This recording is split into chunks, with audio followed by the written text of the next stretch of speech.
My name is Charmaine, and I am 35 years old. In front of our closest friends, colleagues, and entire family, my husband grabbed a microphone and gave me an impossible choice. Apologize to his cruel sister for something I did not do or get out of his house. He expected me to shatter. He expected me to fall to my knees and beg for my marriage. But what he did not know was that walking out of those heavy oak doors was not the end of my life. It was the beginning of my revenge. Before I continue this story, let me know where you are watching from in the comments below. Hit like and subscribe if you have ever had to stand up to a family who underestimated your worth. Growing up in Fairfield, Connecticut meant privilege to outsiders. But inside our sprawling colonial home, emotional coldness permeated every corner. Our four-bedroom house with its manicured lawn and heated swimming pool was a fortress of expectations I could never quite meet. My childhood bedroom, painted pale blue at my mother Elaine's insistence despite my preference for green, became my sanctuary and my prison. From elementary school through high school, I maintained straight A's, joined honor societies, and learned a very important lesson. The only way to survive toxic people is to build your own quiet power. That drive led me to become a high-level forensic accountant, specializing in tracking down federal financial fraud. It was a demanding, brilliant career. But to my husband Darren and his image-obsessed family, I was just a boring woman who pushed papers at a desk. The true breaking point of my life happened exactly 3 hours into our 5th wedding anniversary party. We were hosting the event at the Oak Ridge Country Club, a venue Darren insisted on booking to impress his fraternity brothers and business partners. The grand ballroom was breathtaking, draped in thousands of dollars worth of white silk and cascading orchids. A live jazz band played softly in the corner, and waiters circled the room with trays of expensive champagne. I had spent months planning every detail of this evening. For the first time in a long time, I felt genuinely beautiful.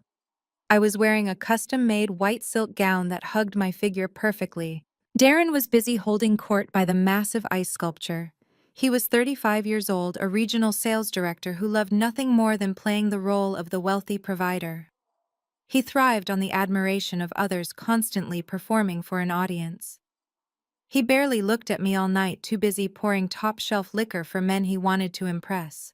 I was standing near the towering champagne fountain, taking a quiet moment to myself, when my sister-in-law, Tasha, approached me.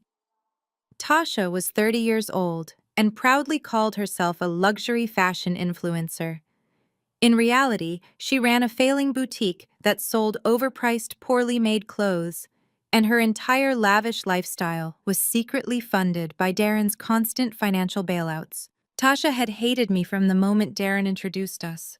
She despised my quiet confidence, and she especially hated that Darren had married a woman who actually worked for a living instead of relying on family money. Tasha walked up to me holding a brimmed glass of dark red Merlot. She looked me up and down, her eyes lingering on my pristine white dress. A cold, calculated smile spread across her heavily contoured face. "Oh, Charmaine," Tasha purred, her voice dripping with fake sweetness. "You really tried tonight, didn't you?" Before I could even respond, Tasha flicked her wrist forward. She tipped the entire glass of dark, heavy wine directly onto the center of my chest. The cold liquid splashed against my collarbone and soaked instantly through the delicate white silk, staining the fabric like a massive blooming wound. It dripped down the front of my gown and splashed onto my expensive shoes. I gasped, completely frozen in shock, but Tasha moved faster than I could process. She dramatically dropped her heavy crystal wine glass onto the marble floor. It shattered into 100 jagged pieces with a loud crash that echoed across the room. Tasha immediately clutched her pearl necklace and threw herself backward, stumbling against a high-top table, her face contorted into a mask of pure terror. "Oh my God!" Tasha screamed at the top of her lungs, forcing fake tears to well up in her eyes. "Charmaine, why would you push me? I was just trying to wish you a happy anniversary. Why are you so aggressive?" The jazz band abruptly stopped playing. The low hum of conversation died instantly.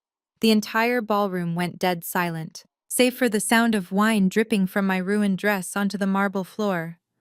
Over 200 guests turned around to stare at us. Within seconds, Tasha's husband Jamal rushed through the crowd and wrapped his arms protectively around his wife. Jamal was a shady real estate broker who always wore flashy suits that were a little too tight. He was a man who survived by riding Darren's coattails. Jamal glared at me as if I were a violent criminal. "Are you crazy?" Jamal shouted, pointing a thick finger directly in my face. "She is wearing 6-inch heels, Charmaine. You could have pushed her right into the glass and seriously injured her. What is wrong with you?" I stood there completely motionless. I had not moved an inch. I had not laid a single finger on her. I looked around the room, waiting for someone, anyone, to point out the obvious truth. I waited for my husband to rush to my side. Instead, my mother-in-law Yvonne pushed her way to the front of the crowd. Her heavy, suffocating perfume announced her arrival before she even spoke. Yvonne ignored me completely and went straight to Tasha, rubbing her back and checking her arms for invisible bruises. Once Tasha was safely tucked under her wing, Yvonne turned her furious gaze on me. Her eyes burned with the deep resentment she had harbored for 5 long years. "This is exactly why we did not want Darren marrying a girl like you," Yvonne announced loudly, making sure her voice carried to the back of the room. "You do not know how to act in high society. You have absolutely no class, Charmaine. You never did. You are just jealous of Tasha because she has the natural refinement and beauty that you will never possess. You are a bitter, angry woman." The whispers started. I could hear the wealthy guests murmuring to each other, casting judgmental glances at my stained dress. My heart pounded against my ribs, but I forced my face to remain completely neutral. I would not give them the satisfaction of seeing me cry. I looked past Yvonne and Jamal. I looked for Darren, my husband, the man who had stood at an altar and vowed to protect me. Darren was marching across the ballroom, but he was not looking at me with concern. His face was red with embarrassment and fury. He did not ask what happened. He did not ask if I was okay. He did not pull me aside to check on my ruined gown. Instead, Darren walked straight up to the stage and snatched the microphone right out of the lead singer's hand. A sharp screech of feedback echoed through the speakers, making several guests wince. "Everybody listen to me!" Darren's voice boomed through the silent ballroom, dripping with arrogant authority. "I want to make something very clear. This party is on my dime. I paid for this exclusive venue. I paid for the catering, the band, and the open bar." He stepped down from the stage and walked toward me, the microphone still held firmly to his mouth. He pointed his free hand directly at my face. "You do not get to come to an event that I funded and attack my family." Darren said, his voice cold and commanding. "You are my wife, but Tasha is my blood. I will not tolerate this kind of ghetto behavior in front of my colleagues. Apologize to my sister right now, Charmaine. Apologize to her in front of everyone in this room, or get out of my house tonight." The silence in the room was absolute and suffocating. 200 pairs of eyes shifted between me and my husband. They were waiting for me to break. They were waiting for the tears, the apologies, the desperate pleas of a humiliated wife begging to save her marriage and her lifestyle. I looked at Darren, standing there in his tailored tuxedo, puffing his chest out like a proud king. I looked at Yvonne, who was crossing her arms with a smug, satisfied expression. I looked at Tasha, who was peering out from behind Jamal's shoulder. Tasha was no longer crying. A triumphant, wicked smirk was playing on her lips. She thought she had finally won. I took a slow, deep breath. I did not shed a single tear. I did not raise my voice. I simply reached over to my left hand. With deliberate precision, I slid the $30,000 diamond wedding ring off my finger. I walked slowly toward Tasha. Jamal tensed up, ready to block me, but I ignored him. I reached out and took a fresh flute of champagne from a terrified waiter standing nearby. I held the glass up, looked Tasha dead in the eyes, and dropped the heavy diamond ring into the bubbling liquid. It sank to the bottom with a quiet final clink. "Keep the house, Darren," I said clearly, my voice remarkably steady and completely devoid of emotion. I turned my back on my husband, my in-laws, and the entire room of staring guests. I walked toward the grand exit, my head held high, my ruined white silk dress trailing heavily behind me. The doors swung open, and I stepped out into the cool, crisp night air. I did not look back. I handed my ticket to the valet who rushed to bring my Mercedes G-Wagon around. I climbed into the driver's seat, the leather cold against my back. I pressed the ignition button and the heavy engine roared to life. I felt a strange, overwhelming sense of clarity wash over me. The tears never came. Instead, an intense, quiet focus settled into my bones. Just as I shifted the car into drive, my phone screen lit up brightly on the center console dashboard. It was an automated, high-priority alert from our bank, joint savings account. Withdrawal $250,000, initiated by Darren. I stared at the glowing screen for a long time. A slow, chilling smile spread across my face. Darren thought he had just won the war by humiliating me and draining our cash. He thought I was just a weak woman who would run away and hide. He had absolutely no idea that he had just handed a federal forensic accountant the ultimate smoking gun. I did not drive back to the sprawling house Darren loved to show off. I knew exactly what would be waiting for me there. Empty rooms echoing with the ghosts of a marriage that had always been a performance. Instead, I drove my G-Wagon straight to the underground parking garage of the Grand Meridian Hotel downtown. I parked in the darkest, quietest corner of the concrete structure, turned off the engine, and let the silence of the luxury SUV envelope me. I did not cry. I did not scream or bang my hands against the steering wheel. I simply reached into the back seat and grabbed my heavy leather briefcase. Inside was my encrypted work laptop. Darren and his family had always mocked my career. To them, I was just a corporate drone, a woman who sat in a cubicle crunching numbers and stamping tax forms for mid-level managers. Yvonne used to tell her friends that I was a bookkeeper. She said it with a sneer, implying I was barely one step above a cashier. They had absolutely no idea what I actually did for a living. I was a senior forensic accountant for one of the top financial investigative firms in the country. My entire job consisted of hunting down federal financial crimes, dismantling complex money laundering operations, and testifying as an expert witness in high-profile fraud cases. I spent my days tearing apart the carefully constructed financial webs of billionaires and corrupt politicians. I tracked missing millions for a living. A measly $250,000 was child's play. I booted up my laptop, the screen casting a pale blue glow across the dark interior of the car. I logged directly into our joint accounts through my secure administrative portal. The numbers stared back at me in high definition. The savings account we had spent 5 years building, the safety net we had agreed never to touch, was practically empty. Darren had executed an emergency wire transfer exactly 20 minutes ago, right around the time he took the microphone to humiliate me. I cracked my knuckles and went to work. I pulled the routing numbers and traced the destination of the wire. Darren thought he was clever by sending the money through a secondary holding account, but he left a digital trail so wide a rookie could have followed it. It took me less than 10 minutes to find where the money landed.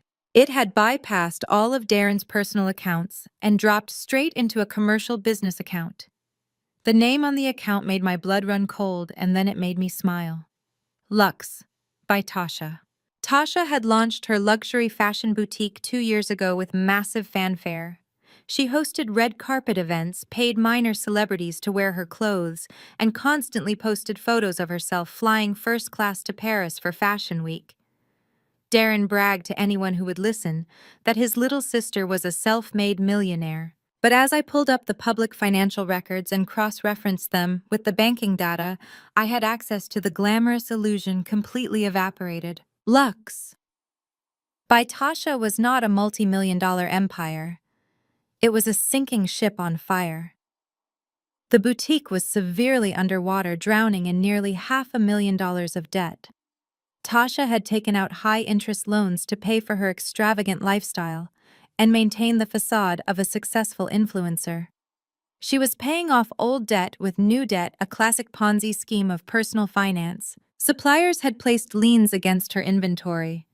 The commercial landlord of her flagship store was preparing eviction notices for unpaid rent. She was financially ruined. And Darren, the golden boy, who always had to be the hero for his family, had just stolen my life savings to bail out his spoiled sister's fake empire. My phone vibrated violently against the center console. The caller ID flashed with Darren's name. I let it ring 3 times before picking it up. I did not say hello. I just pressed the phone to my ear and waited. "Are you done throwing your little temper tantrum?" Darren asked. His voice was thick with arrogance and alcohol. "I expected you to be waiting outside the venue begging to come back in. You really embarrassed yourself tonight, Charmaine. Everyone is talking about how unstable you are." I leaned back against the leather seat staring at the financial records glowing on my laptop screen. "I am perfectly stable, Darren, and I am not coming back to the party, or the house." He let out a short, harsh bark of a laugh. "Oh, really? You think you can just walk away from me? Let me remind you who pays for the lifestyle you enjoy. You think you are so independent with your boring little office job? We will see how independent you feel tomorrow." "What happens tomorrow, Darren?" I asked, keeping my tone completely flat and unbothered. "Since you decided to walk out on me and disrespect my family, I am cutting you off," he declared, sounding incredibly pleased with himself. "I am calling the bank first thing in the morning. I am canceling every single credit card in your wallet. The platinum card, the black card, all of them. Let us see how long you survive out there without my name backing you up." I closed my eyes for a brief second, savoring the sheer breathtaking magnitude of his ignorance. Darren genuinely believed he held all the power. He had lived in his own delusion for so long that he forgot the basic facts of our reality. I opened my eyes and let out a genuine, joyful laugh. It echoed loudly in the quiet car. Darren stopped breathing on the other end of the line. "You mean the credit cards tied directly to my social security number?" I asked, my voice suddenly sharp and dangerous. "The accounts where I am the primary cardholder and you are just an authorized user. You want to cut those off. Please do. Because the only reason you even have a platinum card in your wallet is because my credit score has been keeping you afloat for the last 3 years." "What are you talking about?" Darren snapped, his voice faltering slightly. "My credit is flawless. Your credit has been in the gutter ever since you secretly financed Jamal's failed real estate flips 2 years ago," I fired back, dropping the hammer. "Oh, did you think I did not know about that? Jamal convinced you to co-sign on those dilapidated properties on the east side. When he could not flip them, you took the massive hit to keep Yvonne from finding out her precious son-in-law was a fraud. You have a mountain of defaulted loans in your name, Darren. If you call the bank to cancel my cards, they are going to demand you surrender yours immediately. So go ahead, cut them off. Let us see who starves first." I hung up the phone before he could stammer out a reply. I blocked his number, turned off my phone, and grabbed my overnight bag from the trunk. I walked into the Grand Meridian, booked their finest executive suite, and paid for it up front with the very credit card he just threatened to cancel. I took a long, hot shower, washing the smell of cheap Merlot and toxic family dynamics down the drain. I slept better that night than I had in 5 long years. The next morning, I woke up to the sound of room service delivering fresh coffee and a platter of fruit. I felt completely rejuvenated. I was sitting by the floor-to-ceiling window sipping my espresso and watching the city wake up when a sharp knock echoed through the suite. It was too aggressive to be housekeeping. I tightened the belt of my plush white hotel robe and walked to the door. I checked the peephole. A stern-looking man in a cheap suit was standing in the hallway, holding a thick manila envelope. I opened the door. "Charmaine Brooks?" he asked, looking at a clipboard. "Yes," I replied, already knowing exactly what this was. "You have been served," he said bluntly. He shoved the heavy envelope into my hands, turned on his heel, and walked quickly down the carpeted hallway. I closed the door and walked over to the glass dining table. I tore open the envelope and pulled out a massive stack of legal documents. Darren had not wasted a single second. While I was sleeping comfortably, he had been frantically calling his aggressive lawyers. He had filed for divorce first thing this morning. But it was not just a standard divorce petition. I flipped to the second page and read the demands. Darren was claiming that I had emotionally abandoned the marriage and intentionally sabotaged his professional reputation at a highly public event. Because of this alleged sabotage, he was demanding that I leave the marriage with absolutely nothing. He wanted the house, the cars, and the remaining assets to be awarded to him entirely. And then I saw the final clause buried at the bottom of page 4. My eyes went wide and I actually had to read it twice to make sure I was not hallucinating. Darren was demanding full permanent spousal alimony from me. He claimed that he had sacrificed his own career advancement to support my basic office job and that he was entitled to a portion of my future earnings to maintain the lifestyle he was accustomed to. He also demanded that I pay all of Tasha's medical bills for the severe emotional distress I supposedly caused her at the party. Darren had fired the first legal shot. He thought he had backed me into a corner. He thought these intimidating legal threats would force me to crawl back, apologize to his sister, and accept my place at the bottom of his family's hierarchy. He wanted to drain me dry and leave me with nothing but a ruined reputation. I picked up my phone, but I did not call Darren. I did not call Yvonne to plead my case. I scrolled through my contacts and dialed the number of the most ruthless family law attorney in the state. A woman who had a reputation for completely dismantling arrogant men in court. Darren wanted a war over finances. He had no idea he had just declared war on a woman who commanded the financial battlefield for a living. I looked back down at the divorce papers resting on the glass table. The audacity of demanding spousal support while secretly funneling my life savings to his sister was breathtaking. I reached for my laptop again. It was time to stop playing defense. It was time to dig into the real estate records and see exactly how much damage Darren and Jamal had truly done. If they wanted to play dirty with money, I was going to show them what a professional audit really looked like. I dressed carefully that morning, choosing a simple beige blazer and slacks that screamed mid-level corporate employee. I bypassed my firm's sleek, high-security glass tower in the financial district. Instead, I drove my G-Wagon out to the suburbs and parked behind a rundown strip mall next to a discount dry cleaner. This was my decoy office. It was a small, unassuming satellite branch my firm maintained strictly for low-income tax prep walk-ins during the busy season. It had flickering fluorescent lights, faded gray commercial carpet, and a perpetually broken coffee machine in the corner. I rarely worked from here, but it was the official address Darren had on file for my workplace. For 5 years. He had believed I sat at one of these cheap particle board desks crunching basic numbers. Today that illusion was going to serve as my perfect cover. I unlocked the front door, flipped on the harsh overhead lights, and sat down at the front reception desk. I did not have to wait long. Less than an hour later, the cheap brass bell above the glass door chimed aggressively. Darren strutted into the small office like he was stepping onto a yacht.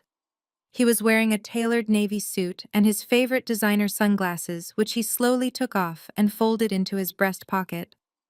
Right behind him was Jamal wearing an absurdly tight gray plaid suit and a flashy gold watch that I knew for a fact was a cheap replica. Jamal looked around the dingy office with an exaggerated expression of disgust, wiping his finger along the top of a dusty filing cabinet. "So this is the command center." Darren mocked his voice, dripping with condescension as he stopped in front of my desk. "I always knew your job was pathetic, Charmaine, but this place actually depresses me. It smells like desperation and cheap ink." I folded my hands neatly on the desk and looked up at him. "What do you want, Darren?" Darren slammed a duplicate copy of the divorce petition onto my desk. The thick stack of papers landed with a heavy thud. He leaned forward, planting both hands on the edge of my desk, trying to physically intimidate me. "I came here to give you some friendly advice," Darren said, flashing a shark-like smile. "You read the papers this morning. You know exactly what my lawyers are demanding. I suggest you sign the uncontested waiver and agree to my terms immediately. If you try to fight me in court, I will drag this out until you are completely bankrupt. I will bury you in legal fees until you have to sell that overpriced car of yours just to afford a studio apartment." Jamal chuckled from the corner, crossing his arms and leaning against the cheap wood paneling of the wall. "Listen to him, Charmaine. Darren holds all the cards here. I am already working with him to appraise the estate. The house, the cars, the investments, he owns the estate. You walked out. You abandoned the marriage. The judge is going to give him everything, and you are going to leave with absolutely nothing. You might as well save yourself the embarrassment." I looked at Jamal, taking in his smug, greasy demeanor. "You are appraising the estate, Jamal? That is interesting." I thought your real estate brokerage license was under review after you failed to disclose that severe foundation damage on the West Side property last year. Jamal's smug smile instantly vanished. His jaw tightened and he stood up straight. You better watch your mouth, Charmaine. You do not know anything about my business. I know enough to know that you are the last person who should be giving financial advice, I replied calmly. Darren slammed his hand on the desk again loudly enough to make the plastic pen cup rattle. Stop deflecting, Charmaine. This is not about Jamal. This is about you finally learning your place. You embarrassed my family. You disrespected my sister. Now you are going to pay the price. You are not going to touch a single dime of my money, and you are never stepping foot in my house again. Sign the papers by Friday, or my lawyers will move for an emergency hearing. He stood up, adjusted his silk tie, and looked around the small office one last time with a look of pure pity. Is this where you plan to sleep when the hotel kicks you out? Because with your salary, you will not be able to afford the Meridian for much longer. Let us go, Jamal. The air in here is making me sick. They turned and walked out the door, chiming loudly behind them. I watched through the front window as they got into Darren's luxury sedan, high-fiving each other over the center console before speeding out of the parking lot. They genuinely believed they had just put me in my place. They thought they had terrified the quiet, submissive bookkeeper into total surrender. I waited until their car disappeared from view. Then I walked over to the front door, locked the deadbolt, and flipped the open sign to closed. I pulled down the cheap plastic blinds, plunging the room into shadows save for the glow of my computer screen. I walked back to my desk, pushed the divorce papers straight into the trash can, and opened my encrypted laptop. Darren loved to use the phrase "my house." He loved to weaponize the property we lived in, constantly reminding me that he was the one who put down the initial deposit right before we got married. He loved the power trip of holding the deed over my head. But as a forensic accountant, I knew that people lie, but property records never do. It was time to conduct a full counter-investigation into the estate he was so desperately trying to protect. I bypassed the standard commercial software and booted up my secure access portal, logging directly into the county property registry and the federal banking database. The system required a dual-factor biometric authentication. Once I was in, I had unfiltered access to every lien transfer deed and financial instrument attached to any property in the state. I typed in the address of our marital home, a sprawling 4-bedroom colonial in the most expensive neighborhood in the county. The initial deed pulled up immediately. It showed exactly what I expected. The house was purchased 5 years ago, and both of our names were legally recorded on the title. Regardless of who paid the deposit, I was an equal owner in the eyes of the state. But I did not stop there. I clicked on the Financial History tab, digging into the encumbrances and liens attached to the property. I scrolled past our primary mortgage with the National Bank, noting the steadily decreasing principal balance. Everything looked completely normal until I hit the transactions from exactly 3 months ago. My fingers stopped moving over the trackpad. A cold, sharp rush of adrenaline spiked through my chest. I leaned closer to the screen, my eyes scanning the harsh black text of the newly recorded document. There was a second mortgage attached to the house, a massive home equity line of credit that had been fully drawn and converted into a cash loan. The amount was staggering. $500,000. $500,000 had been borrowed against the equity of the house. I traced the origination details. The loan was entirely facilitated and brokered by a third-party agency. I looked at the name of the brokerage listed in the filing. Jamal Real Estate Holdings, LLC. Jamal had brokered the loan and collected a massive commission fee for pushing the paperwork through an unregulated subprime lender. And I knew exactly where that $500,000 went. It had been funneled straight into Tasha's failing boutique to keep her fake influencer lifestyle afloat. My mind raced through the legal implications. In our state, you cannot take out a second mortgage on a jointly owned marital home without the explicit documented consent of both spouses. It requires a spousal consent form, a legally binding document that acknowledges the debt and waives any claim against the lender if the property is foreclosed upon. I clicked on the attached PDF files, pulling up the digitized scan of the final closing documents. I scrolled through the pages of dense legal jargon until I reached the final signature page. There on the bottom right corner was my name, Charmaine Brooks. I stared at the signature. It was a sloppy, hurried forgery. The slant of the letters was entirely wrong. The pressure of the pen strokes was too heavy. Darren had not even tried to make it look authentic. He had just scribbled my name to get his hands on the cash. A forged signature on a federal banking document is wire fraud. It is a severe felony. But as I looked at the document, a darker realization hit me. A bank does not accept a multi-$100,000 loan document just because a signature is present. The signature has to be legally verified. It must be witnessed and stamped by a licensed notary public, a state official who swears under penalty of perjury that they checked the identification of the signer and watched them sign the document in person. I scrolled down just an inch further. Right next to my forged signature was a circular blue ink stamp, the official seal of a registered notary public. I zoomed in on the stamp. The text was crystal clear. It read, Yvonne Miller, commission expires 2028. My breath caught in my throat. My mother-in-law. Yvonne was a retired municipal clerk who had kept her notary license active to make extra money doing closing documents for Jamal's shady real estate deals. The scope of their betrayal was absolutely breathtaking. Darren had forged my signature. Jamal had brokered the fraudulent loan to get a commission. Yvonne had illegally notarized a forged document to bypass the bank's security, and Tasha had received the stolen funds. The entire family had conspired together to commit federal mortgage fraud, wire fraud, and notary fraud. They had literally stolen the roof over my head to fund Tasha's delusions of grandeur. But the final nail in their coffin was waiting for me on the next tab.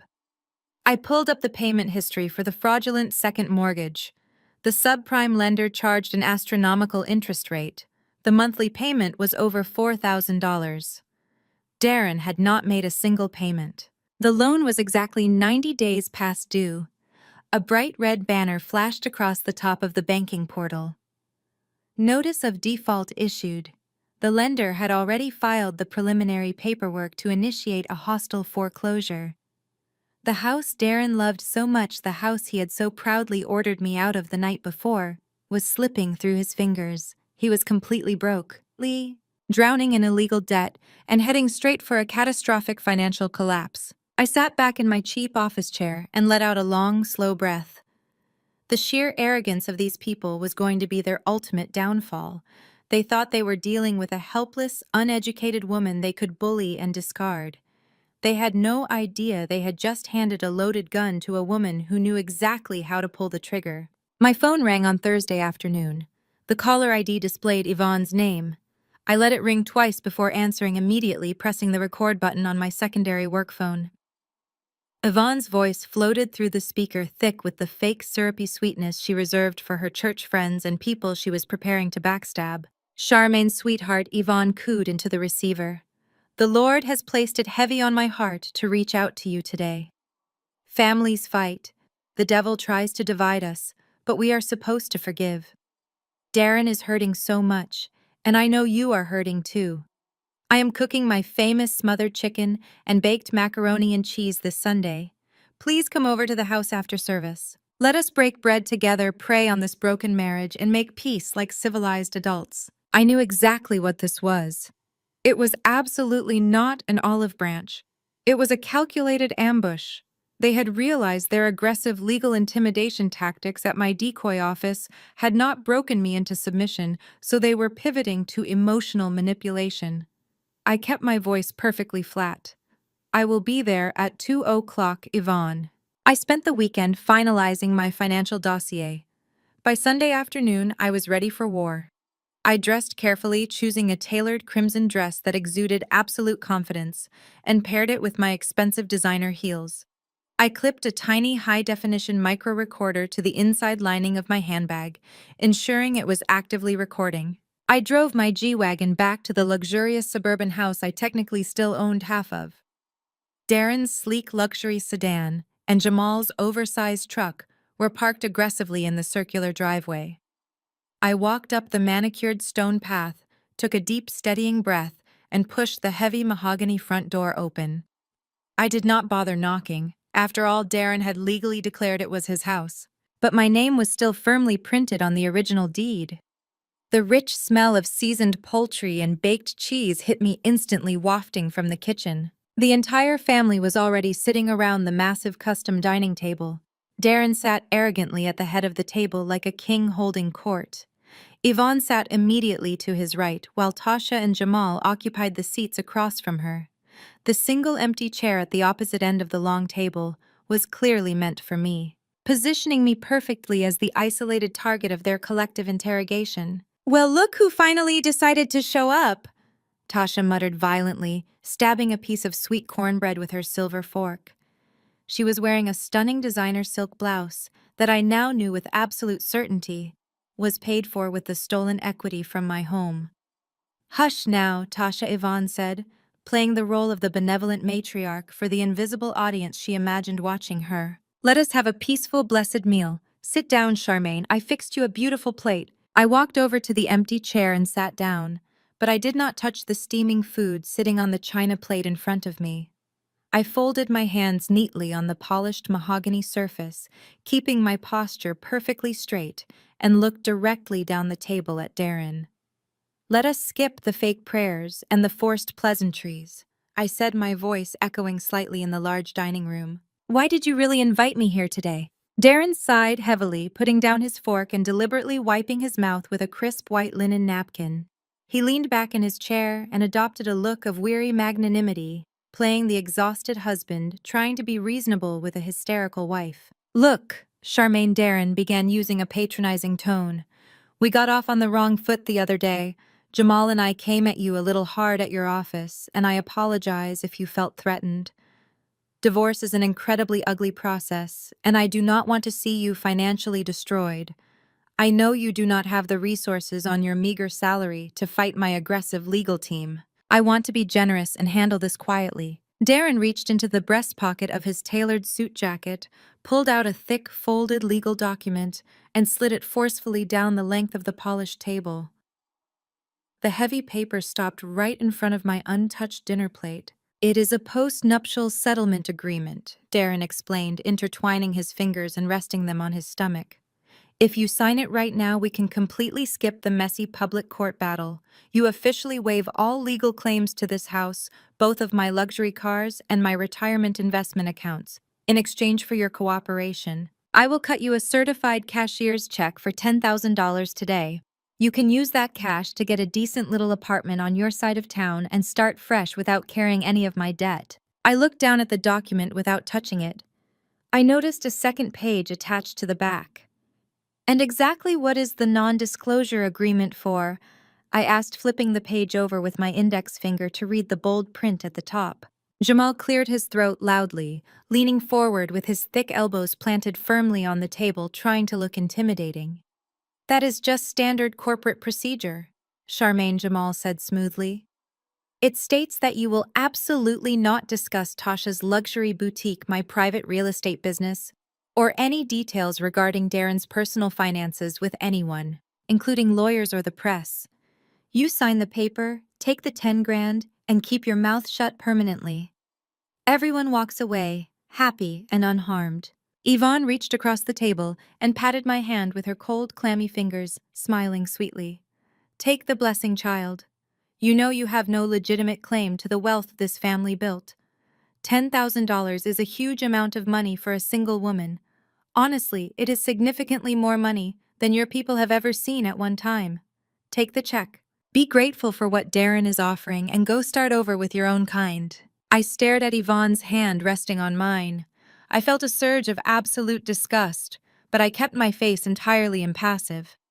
I slowly pulled my hand away from her grip, picked up the insulting settlement agreement, and slid it right back down the table toward Darren. "I do not need $10,000, Yvonne," I said, my voice slicing through the heavy silence of the dining room. "But Tasha sure needs $150,000 to immediately pay off her federal tax liens, doesn't she?" The entire dining room instantly froze in time.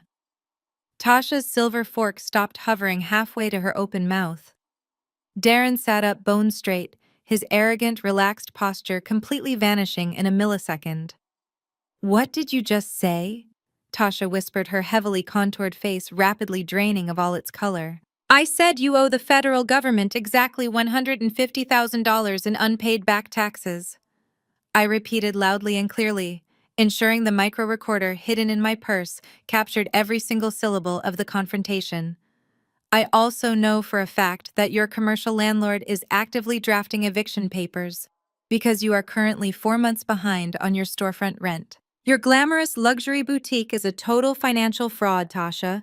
You are completely and utterly broke. Shut up, Darren shouted violently, slamming his clenched fist onto the table, making the crystal water glasses rattle dangerously. You do not know what the hell you are talking about.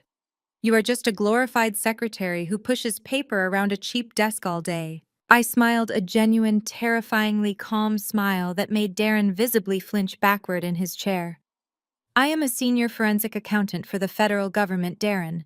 I track complex financial fraud and money laundering operations for a living, which is exactly how I know everything about the illegal $500,000 secondary mortgage you secretly took out on this house exactly 3 months ago. The fraudulent mortgage you took out using my forged signature to quietly bail out Tasha's massive failing business. The silence that followed my revelation was completely deafening. Yvonne's face turned a sickly, horrifying shade of pale gray. Jamal swallowed incredibly hard, his prominent Adam's apple bobbing nervously against the tight collar of his dress shirt. They realized instantly that the helpless, uneducated woman they thought they were bullying had systematically dismantled their entire criminal conspiracy. Tasha was the first one to suddenly snap under the immense pressure. She let out an ear-piercing scream, grabbed her heavy dinner plate full of food, and hurled it across the dining table.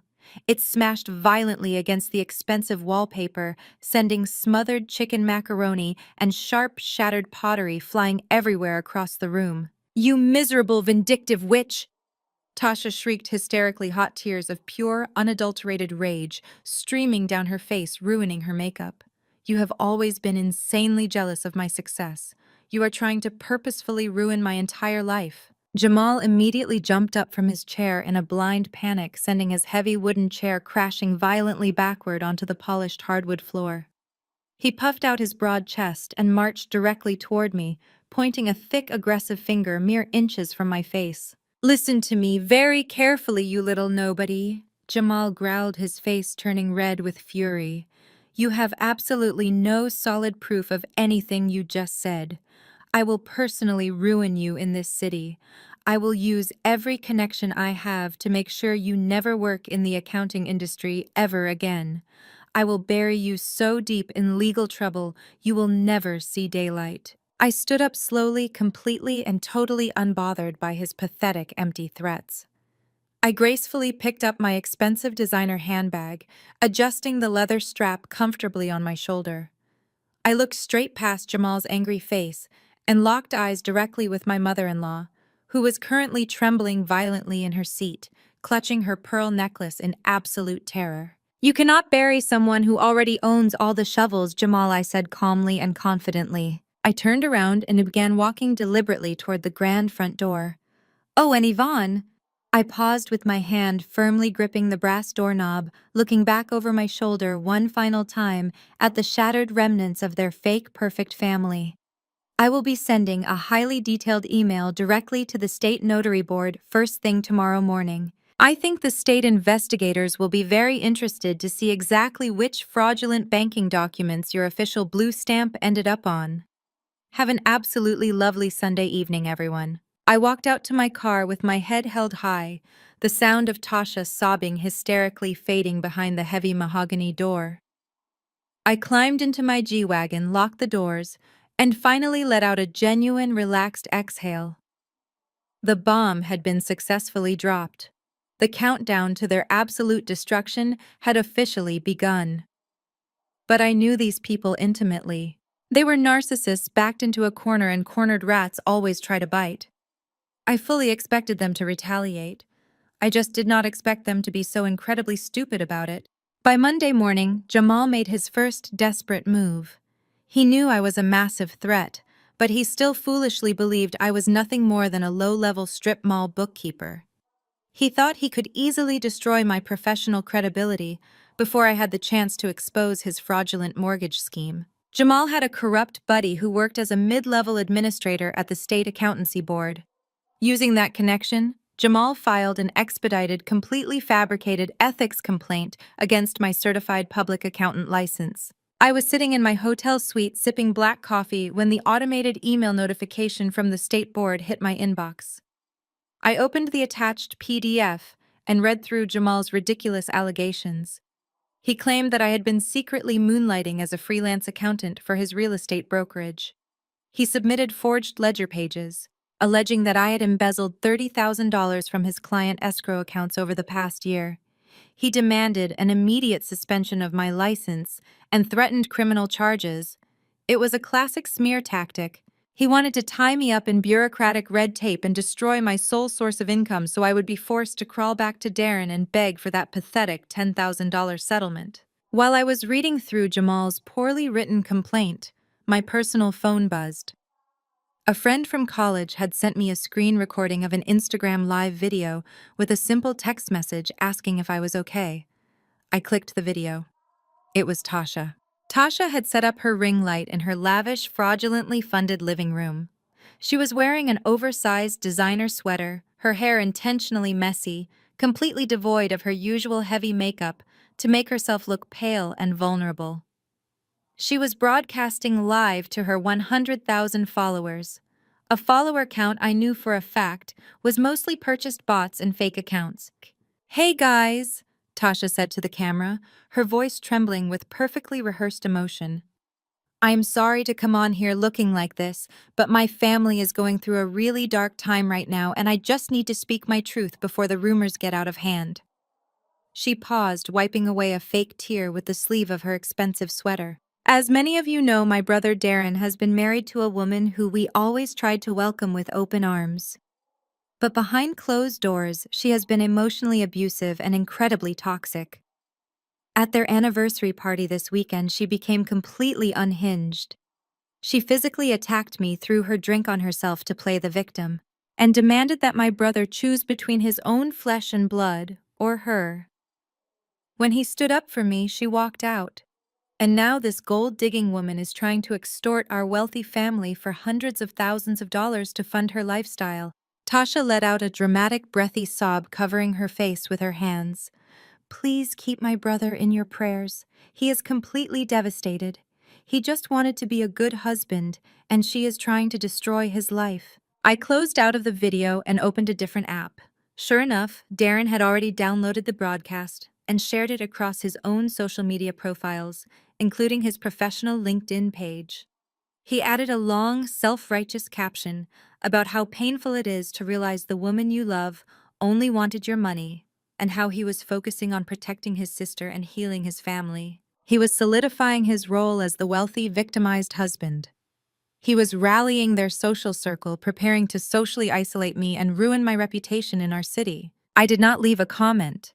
I did not post a frantic rebuttal defending myself. I simply screen-recorded Tasha's video, took screenshots of Darren's posts, and forwarded all the evidence directly to my ruthless divorce attorney. Every single lie they posted online was just adding another zero to the defamation and perjury charges I was carefully building against them. I finished my coffee, changed into a sharp charcoal gray power suit, and left the hotel. I did not drive to the dingy strip mall decoy office today. I drove straight into the heart of the downtown financial district. I pulled my vehicle into the secure underground parking garage of a towering 60-story glass skyscraper. I took the private executive elevator all the way up to the 45th floor. The polished steel doors slid open, revealing the sleek, modern lobby of one of the most prestigious financial investigative firms on the entire East Coast. The firm's logo was etched into a massive slab of white marble behind the reception desk. This was my real office. This was the command center Darren and Jamal had absolutely no idea existed. I walked past a dozen junior analysts who nodded respectfully in my direction. Before I could even reach my corner office, my desk phone rang. It was the executive assistant for Richard Sterling, the senior managing partner of the firm. Richard was a former federal prosecutor who did not tolerate nonsense from anyone. His assistant told me Richard needed to see me in the main glass-walled boardroom immediately. I grabbed my legal pad and walked down the long carpeted hallway. The boardroom was massive, featuring a long mahogany table surrounded by floor-to-ceiling windows overlooking the entire city skyline. Richard was sitting at the head of the table wearing a crisp white shirt with his sleeves rolled up. A thick, ominous-looking manila folder rested on the table in front of him. Right next to it was a single sheet of paper bearing the official seal of the State Accountancy Board. "Good morning, Charmaine," Richard said, his voice deep and gravelly. "Take a seat." I sat down in the leather chair directly across from him. "I see the State Board sent over the complaint," I said, calmly, keeping my posture perfectly straight. Richard picked up the single sheet of paper and looked at it with an expression of profound amusement. "Yes. It seems a local real estate broker named Jamal has accused our top forensic auditor of embezzling $30,000 from his strip mall brokerage. He also requested an emergency suspension of your license. It is a completely fabricated retaliation tactic," Richard first explained, maintaining total professional composure. "I have never done a single hour of bookkeeping for his firm. He is my brother-in-law. I recently uncovered evidence that he conspired with my husband to forge my signature on a $500,000 secondary mortgage. He is trying to discredit me before I can officially report the fraud." Richard let out a low chuckle and tossed the fake ethics complaint directly into the trash can beside his desk. "I am well aware it is fake, Charmaine. The board director called me personally this morning. He thought it was hilarious that a two-bit local broker was trying to take down the woman who just testified before Congress on international wire fraud." Richard leaned forward, resting his elbows on the polished mahogany table. The amusement faded from his eyes, replaced by the sharp, predatory focus of a seasoned investigator. "But Jamal's little stunt triggered a routine background scan in our federal database. And what the system spit back this morning is a lot bigger than a single forged residential mortgage." Richard reached out and placed his hand heavily on the thick manila folder resting on the table. He slowly slid the massive federal file across the smooth wood until it stopped right in front of me. I looked down at the label stamped in bold red ink across the top of the folder. "Internal Revenue Service, Criminal Investigation Division." "The IRS just flagged Jamal's real estate firm," Richard said, his voice dropping to a serious, confidential tone. "Over the past 2 years, during the height of the pandemic, Jamal set up a dozen fake shell companies, claiming to have hundreds of employees. He applied for and received millions of dollars in federal COVID Paycheck Protection Program loans. He took taxpayer money meant to save struggling businesses and funneled it directly into his personal accounts, his residential flips, and a failing retail boutique owned by his wife." I stared at the federal seal on the folder. Tasha's boutique. Jamal had not just used the stolen mortgage money to fund Tasha's fake influencer lifestyle. He had used millions in stolen federal relief funds. "The Department of Justice is preparing to drop a massive hammer on his entire operation," Richard continued, leaning back in his chair. "But Jamal moved the money through a very complex web of offshore holding accounts and crypto exchanges. The federal prosecutors need the financial web completely untangled before they can issue the arrest warrants. They need an outside forensic auditor. They need our absolute best person to tear his company apart piece by piece and trace every single stolen dollar." Richard looked at me, a dangerous, knowing smile playing on the corners of his mouth. "Since you are already intimately familiar with the players involved, the lead prosecutor specifically requested that we assign this to you. But I know this is your family, Charmaine. If it is too close to home, or if it violates a personal boundary, I can assign it to another partner. So, I am asking you directly, do you want the case?" I looked down at the massive federal file containing the absolute destruction of the men who had spent 5 years trying to make me feel small. I thought about Darren telling me to get out of his house. I thought about Jamal threatening to ruin me in this city. I thought about Tasha crying fake tears to her internet followers, calling me a gold digger while secretly spending millions of stolen federal dollars. I reached out and placed my hand flat against the heavy manila folder, feeling the weight of the evidence beneath my palm. I looked up at Richard and I smiled. "I will need a red pen." I left Richard's office with the massive federal file tucked securely under my arm. I did not return to the dingy strip mall decoy office. I went straight back to my executive suite at the Grand Meridian and transformed the luxurious living area into a high-security war room.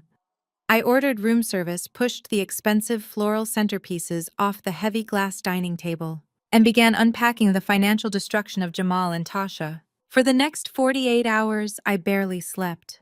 I lived on black espresso and the pure, unadulterated thrill of the hunt. Jamal had been incredibly greedy, but he was also remarkably sloppy. He had registered 6 different limited liability companies, using the home addresses of his elderly relatives. During the peak of the pandemic, he submitted falsified payroll documents claiming these shell companies employed over 200 people. He applied for and received $3.5 million in federal relief funds.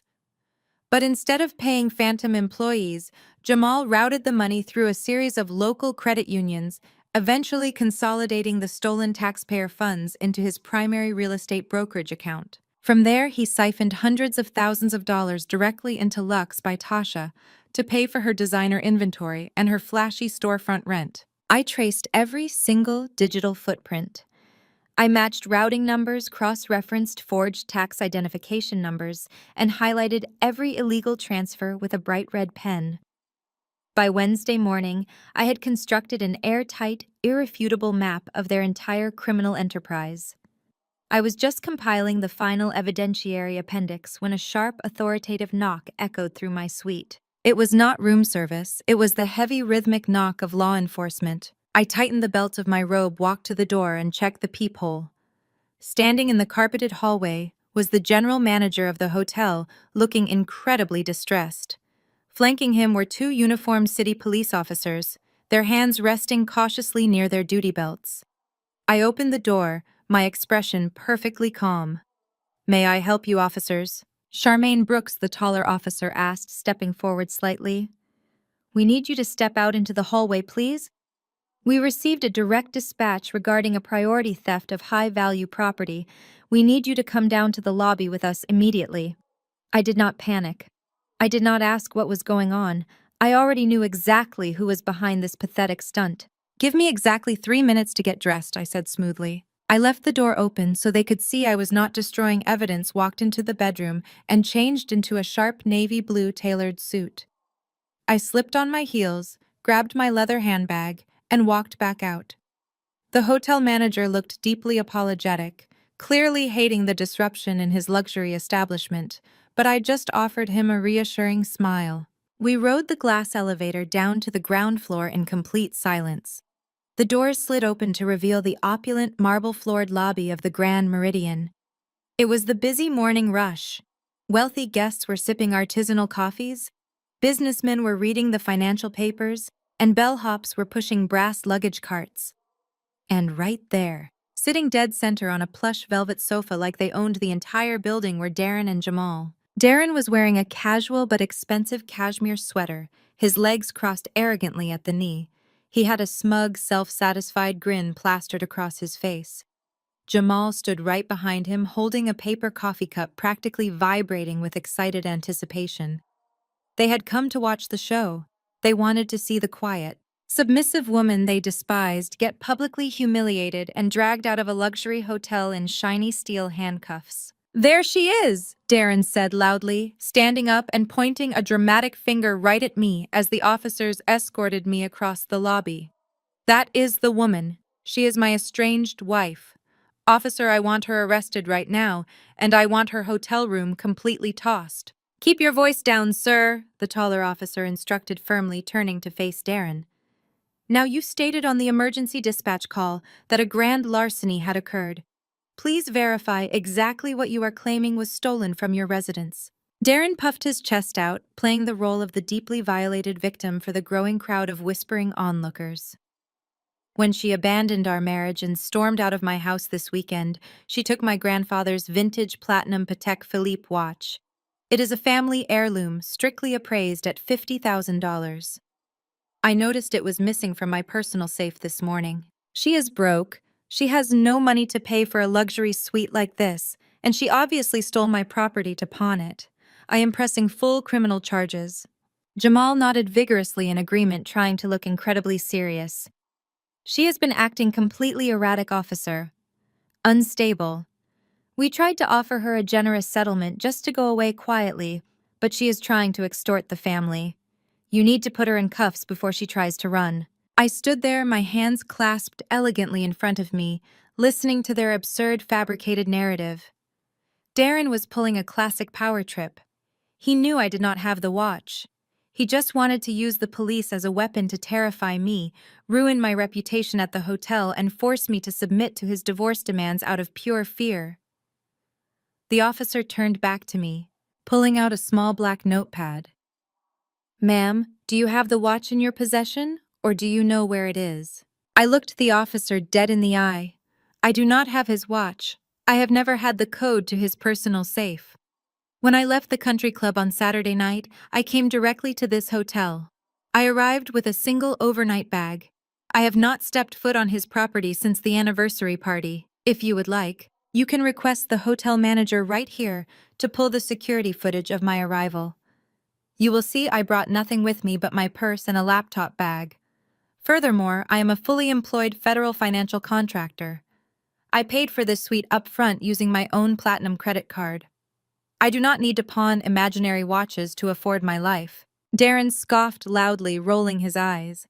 "She is lying. She is a low-level bookkeeper. Check her room. I demand you go up there and search her belongings." The officer let out a long, exhausted sigh. The initial adrenaline of the call was completely fading, replaced by the profound irritation of a cop realizing he was being used in a messy domestic dispute. "Sir, without a warrant or probable cause, I cannot search her hotel room, and based on the hotel's secure access logs and her verified alibi, there is absolutely zero evidence placing her at the scene of the alleged theft." Darren's smug grin instantly vanished. His face flushed a dark, angry red. "What do you mean, zero evidence? I am telling you she took it. I am the victim here. You are just going to let a thief walk away." The second officer stepped forward, his hand resting firmly on his radio. "Sir, I am going to advise you to tread very carefully right now. If we investigate this and find that watch sitting in your house, or if we discover you pawned it yourself, you will be formally charged with filing a false police report. That is a Class B misdemeanor and it carries jail time. Are you absolutely certain you want us to open a formal detective inquiry into your household assets?" Darren swallowed hard. The arrogant bluster completely deflated from his chest. He suddenly realized the legal trap he had almost walked blindly into. He glanced nervously at Jamal, who suddenly looked very interested in the plastic lid of his coffee cup. "Never mind," Darren muttered, waving his hand dismissively and taking a step back. "Forget it. I will let my divorce attorneys handle her." "Let's get out of here, Jamal. This is a complete waste of my time." Darren turned to walk toward the grand revolving doors of the hotel lobby. He thought he could just launch a grenade and casually walk away when it failed to detonate. He thought the confrontation was over, but it had not even started.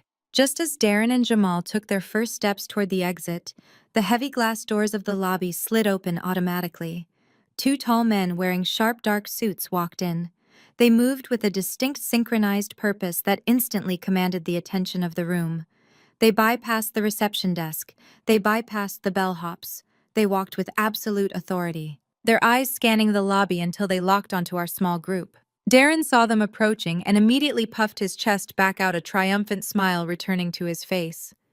He actually thought the local officers had called for backup. He thought his wealthy status had commanded plainclothes detectives to arrive and arrest me. "You see," Darren sneered, looking over his shoulder at me. "Now the real professionals are here. You are done, Charmaine." The two men stopped right in front of the local police officers. The lead man reached into his breast pocket and smoothly pulled out a leather badge wallet. He flipped it open, revealing a heavy gold shield. "Federal Bureau of Investigation." The man stated, his voice carrying the cold, hard edge of absolute authority. "We are assisting the Internal Revenue Service Criminal Investigation Division." The local officers immediately stepped back, nodding respectfully and giving the federal agents a wide berth. Darren crossed his arms, looking at me with pure venom, waiting for them to read me my rights. But the federal agents did not even look at me. They walked right past me. They walked right past Darren. They stopped directly in front of Jamal. Jamal froze. The paper coffee cup in his hand trembled slightly, spilling a few drops of hot liquid onto the pristine marble floor. His eyes darted nervously between the two towering federal agents. "Are you Jamal Harrison, owner and primary operator of Jamal Real Estate Holdings, LLC?" The lead agent asked, his tone completely devoid of warmth. Jamal opened his mouth to speak, but no sound came out. He just offered a weak, terrified nod. The second agent reached into his heavy leather briefcase. He pulled out a massive 2-inch thick stack of legal documents bound by a thick rubber band. He pressed the heavy stack of papers directly into Jamal's chest, forcing the real estate broker to take them or let them fall to the floor. "You are being served with a federal subpoena for comprehensive financial records," the lead agent announced loudly, ensuring every single word echoed clearly across the quiet lobby. "Your real estate brokerage, your escrow accounts, and all affiliated personal assets are currently under active federal investigation for wire fraud, bank fraud, and the misappropriation of federal Paycheck Protection Program relief funds. You are ordered to surrender all servers' hard drives and physical ledgers to the federal courthouse by 9 a.m. tomorrow morning. Do not attempt to destroy any documents, or you will be immediately remanded into federal custody." Darren's jaw dropped. The color completely drained from his face. He stared at the thick stack of federal documents in Jamal's trembling hands. The entire illusion of their untouchable wealth and power was evaporating right in front of his eyes. Jamal was hyperventilating. He looked down at the massive subpoena, his eyes frantically scanning the dense legal text on the cover page. He was looking for a way out, looking for a loophole, looking for the name of the government official who was tearing his life apart. His eyes landed on the bottom of the first page. There, printed in bold, undeniable black ink under the heading of "Lead Financial Investigator appointed by the Department of Justice," was a single name. Jamal stopped breathing. He slowly lifted his head, his eyes wide with a terror so profound it looked like he had just seen a ghost. He bypassed the federal agents. He bypassed Darren. He looked directly across the lobby at me. I stood there in my tailored navy suit, perfectly calm, holding my designer handbag. I did not gloat. I did not sneer. I just tilted my head slightly and offered him a very small, very cold smile. Darren looked at Jamal's terrified face, then looked down at the paperwork. He read the name, Charmaine Brooks. Darren stumbled backward, his shoulder hitting the marble pillar behind him. His eyes locked onto mine, and in that singular, glorious moment, the truth finally crushed the last remaining ounce of his ego. He finally realized his wife did not work at a strip mall, and he realized the woman he had thrown out of his house was the exact same woman who was coming to take everything he had ever owned. Jamal did not tell Tasha about the subpoena. He was too cowardly to admit that his entire empire of lies was crumbling, and he knew his wife would absolutely lose her mind if she found out the federal government was seizing their assets. So he kept his mouth shut, packed a frantic overnight bag, and spent the next 3 days locked in his office, frantically trying to shred documents that my team had already digitized. Because Jamal stayed silent, Tasha remained completely oblivious to the massive federal hammer suspended directly over her head. In her delusional mind, she was still the untouchable luxury influencer. In fact, to prove to the city that Lux by Tasha was more successful than ever, she moved forward with hosting a massive, incredibly expensive charity gala that Saturday night. She had rented out the entire first floor of the city's modern art museum. She hired a 50-piece orchestra, ordered imported caviar, and commissioned a towering ice sculpture carved into the shape of her boutique's logo. She paid for all of this extravagance using the very last remaining drops of the $500,000 forged mortgage loan. She was literally throwing a party with stolen money on the eve of her own destruction. Darren, still reeling from the hotel lobby incident but desperate to maintain his facade of control, decided the gala was the perfect opportunity to publicly rebrand himself.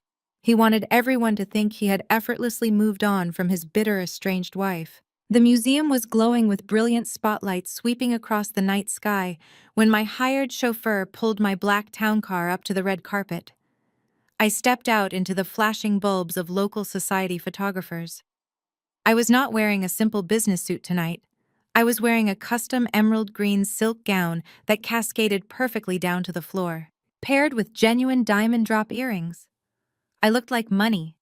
Not the loud, flashy borrowed money that Tasha and Darren constantly flaunted, but quiet, absolute generational wealth. I walked confidently up the marble steps toward the grand entrance. A burly private security guard in a black suit immediately stepped into my path, holding up a clipboard. "Excuse me, ma'am," the guard said, looking at me with a hard expression. "The event organizers gave me strict instructions. Charmaine Brooks is explicitly banned from entering this venue. I am going to have to ask you to turn around and leave the premises immediately." I did not argue. I did not raise my voice or cause a scene for the photographers. I simply opened my small velvet clutch and smoothly pulled out a heavy laser engraved metal lanyard. I slipped it over my neck and let the solid gold credential rest against my emerald gown. The guard looked down at the credential. The color instantly drained from his face. It was not a standard guest pass. It was a VIP Platinum sponsor badge. "I am not here as a standard guest," I informed the guard, my voice calm and pleasant. "I am the Platinum Table sponsor. I believe that tier grants me full access to the venue, the private VIP lounge, and the right to fire the security contractor if I am harassed at the door. Would you like to call the event coordinator to verify, or are you going to step aside?" The guard swallowed hard, immediately stepping back and holding the velvet rope open for me. "Have a wonderful evening, Ms. Brooks." Tasha and Darren had been so incredibly arrogant. When Darren threatened to cancel my credit cards, he completely forgot that I was the primary account holder on our premium travel rewards card. For 5 years, I had put every single one of our major household expenses, his business flights, and his luxury purchases on that exact card, meticulously paying it off from my own accounts to build the credit limit. I had accumulated over 2 million reward points. So when I saw the advertisement for Tasha's fake charity gala, I called the concierge service and bought the $20,000 platinum sponsor table entirely with reward points. I was literally attending her exclusive event for free, using the financial leverage Darren had completely ignored. I walked into the grand atrium of the museum. The room was packed with the city's elite sipping champagne under massive abstract paintings. It did not take long for people to notice me. Whispers started rippling through the crowd as I glided across the polished marble floor. I was supposed to be the disgraced broke wife hiding in shame. Instead, I was commanding the room. I spotted Darren almost immediately. He was standing near the open bar holding a glass of expensive scotch. Clinging tightly to his arm was a girl who looked like she had just graduated from college. She was wearing a cheap sequined dress that was far too short for a black tie gala. Darren was laughing loudly, introducing her to his colleagues with exaggerated enthusiasm. I walked directly toward them. Darren saw me approaching, and his arrogant laugh died instantly in his throat. He stiffened his eyes, darting nervously toward the VIP badge resting on my chest. "Hello, Darren," I said smoothly, stopping just a few feet away. "What are you doing here?" he hissed, his voice dropping to a panicked whisper.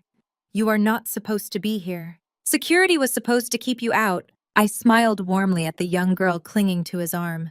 She looked at me with wide, confused eyes. "Hi, I am Charmaine," I said, extending my hand to her. "I am Lexi." The girl squeaked nervously, shaking my hand. "Darren has told me so much about you." "Has he?" I asked, raising a single eyebrow. "Did he tell you about the divorce? Because legally we are still very much married. In fact, we share a massive amount of debt. I hope he is treating you well, Lexi. Just make sure he doesn't ask you to co-sign any mortgages. He has a terrible habit of forging signatures when he runs out of cash." Lexi dropped my hand like it was on fire and took a large step away from Darren, looking at him with sudden horror. Darren's face flushed a deep, violent crimson. "You are insane," Darren spat, stepping toward me aggressively. "You think you can just crash my sister's event and ruin my future peace? You are nothing but a bitter woman who cannot let go." I looked Darren up and down, taking in his tailored tuxedo and his complete lack of self-awareness. "I let go a long time ago, Darren. I am just here for the catering. Enjoy your evening." I turned my back on him, leaving him frantically trying to whisper explanations to a very terrified Lexi. I scanned the massive room until I found my true target. Tasha was holding court at the absolute center of the room, standing between the towering ice sculpture and a massive multi-tiered chocolate fountain. She was wearing a sparkling silver gown holding a microphone. and laughing loudly with a group of local minor celebrities. She looked like she was on top of the world. I walked purposefully through the crowd, my emerald dress parting the sea of guests. I stepped right up to the edge of her inner circle. Tasha was in the middle of telling a fabricated story about her latest buying trip to Milan when she finally locked eyes with me. Her mouth snapped shut. The microphone dropped slightly in her hand. Her perfectly contoured face twisted into a mask of pure, unadulterated hatred. "What the hell are you doing at my gala?" Tasha demanded, her voice echoing loudly through the microphone, causing the surrounding guests to fall dead silent. "Security. I need security over here right now. Remove this woman." I stepped right into her personal space, close enough to smell the heavy, expensive perfume she bought with my stolen equity. I did not scream. I did not grab the microphone. I simply leaned forward, maintaining perfect, elegant eye contact, and let my voice drop to a deadly, intimate whisper that only she and the people immediately next to us could hear. "I bought the platinum table, Tasha," I whispered calmly. "I figured I should come enjoy the imported caviar before the government freezes all of your bank accounts." Tasha scoffed, crossing her arms defensively. "You are delusional. My accounts are perfectly fine. My business is booming. You are just jealous because you will never have an ounce of my success." I tilted my head, offering her a look of profound, genuine pity. "Jamal did not tell you, did he? He was too scared to tell you the truth." "Tell me what?" Tasha snapped, her bravado faltering for a split second. Before I could answer, Tasha's designer clutch, which was resting on the cocktail table next to the chocolate fountain, began to vibrate violently. The screen lit up with an incoming call. The caller ID read, "Flagship Store Manager." Tasha glared at me, snatched the phone off the table, and pressed it to her ear. "What is it?" she demanded angrily. "I am in the middle of my gala." I stood perfectly still, watching her face, because I knew exactly what was happening on the other end of that phone line. I knew because I was the one who signed the final forensic audit authorizing the raid. The voice on the other end of the line was so loud and so hysterical that I could hear it clearly over the ambient noise of the ballroom. It was her store manager screaming in absolute, blind panic. "Tasha, you need to get down here right now. There are federal agents everywhere. They smashed the glass on the front doors. They have federal warrants. They are boxing up the registers and taking all the computers." Tasha's eyes widened to the size of dinner plates. Her jaw went completely slack. "What are you talking about?" she whispered into the phone, her voice shaking violently. "Who is there?" "The IRS," the manager screamed, sobbing into the receiver. "The criminal division, Tasha. They are literally hauling the designer dresses out of the showroom in black garbage bags. They said the inventory is being seized for federal tax evasion and wire fraud. They are locking the doors. The boutique is gone." The heavy silver microphone slipped from Tasha's trembling fingers. It hit the marble floor with a deafening screech of feedback that ripped through the entire atrium. Every single guest in the museum stopped talking and turned to stare at her. Tasha looked at me. The arrogant, untouchable luxury influencer was completely gone. In her place was a terrified, broken woman who finally realized that her entire life was a criminal lie and the whole world was about to find out. She tried to take a step backward, away from me, away from the reality crashing down on her. Her high heel caught on the edge of the velvet carpet.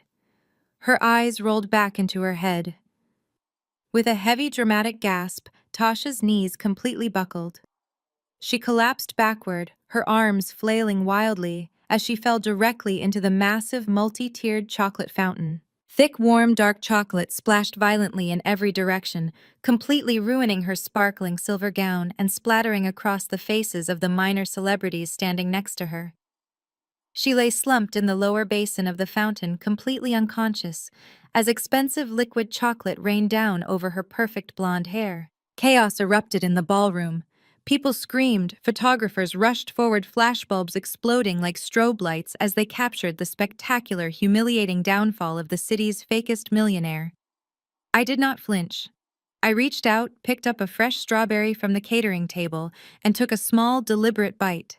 The caviar was indeed excellent tonight. I left the museum while the paramedics were still trying to scrape hardened chocolate off Tasha's face and loaded her onto a stretcher.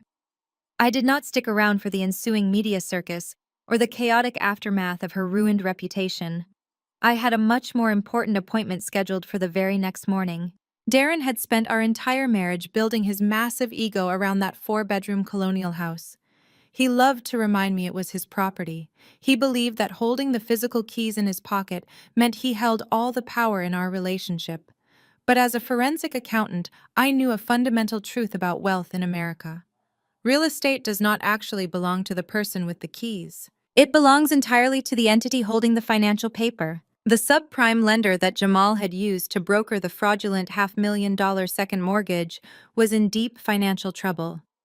Because the federal government was actively investigating Jamal's entire network for wire fraud and the misappropriation of pandemic relief funds, the lender was absolutely panicking. They were terrified of a massive federal audit. They were desperate to quietly offload their toxic defaulted loans before the Department of Justice froze their corporate assets. They wanted the bad paper off their ledgers immediately, and they were willing to take a massive loss to make it happen. I did not walk into the sleek downtown offices of their commercial bank as Charmaine Brooks, the estranged, heartbroken wife. I walked into their high-rise boardroom as the lead representative and sole proprietor of a newly formed, fully anonymized private equity firm called Vanguard Asset Management. I had spent my weekend setting up the limited liability company, utilizing complex offshore registration firewalls and corporate blind trusts to make the true ownership of the firm completely untraceable.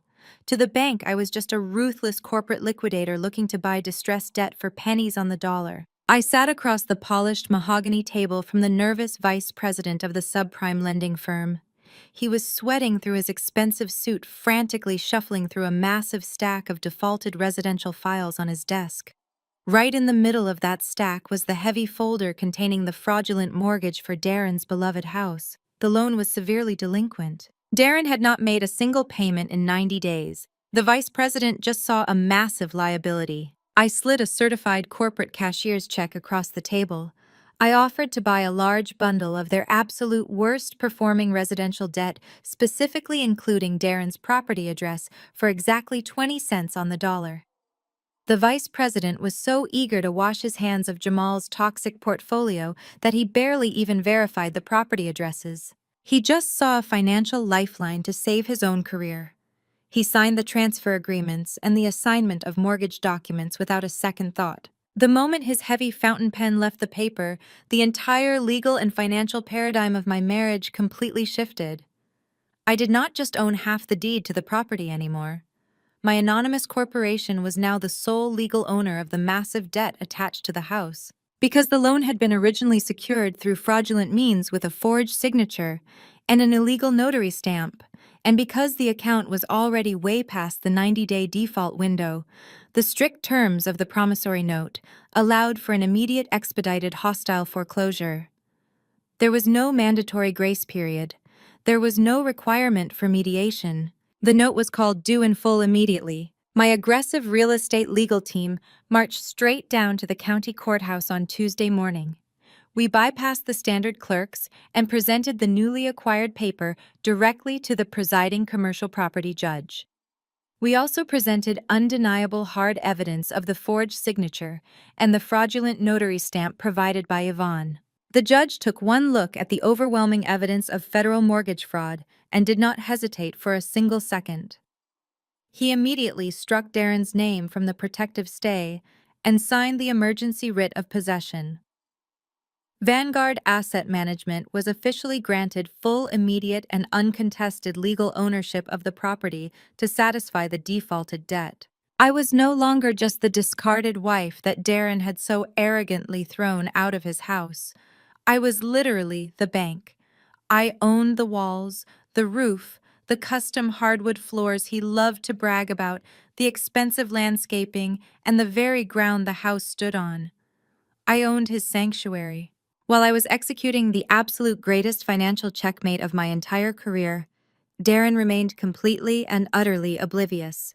He was far too busy dealing with the catastrophic fallout of his sister's spectacular public collapse at the museum. Tasha's luxury boutique had been officially boarded up by federal agents with bright yellow warning tape, Her corporate and personal bank accounts were completely frozen by the Internal Revenue Service. Jamal was still hiding like a coward in his locked office, frantically dodging calls from his own expensive defense lawyers and refusing to come home. Darren felt his perfect wealthy family slipping into absolute chaos, so he retreated to the only place that still made him feel powerful and in control: his house.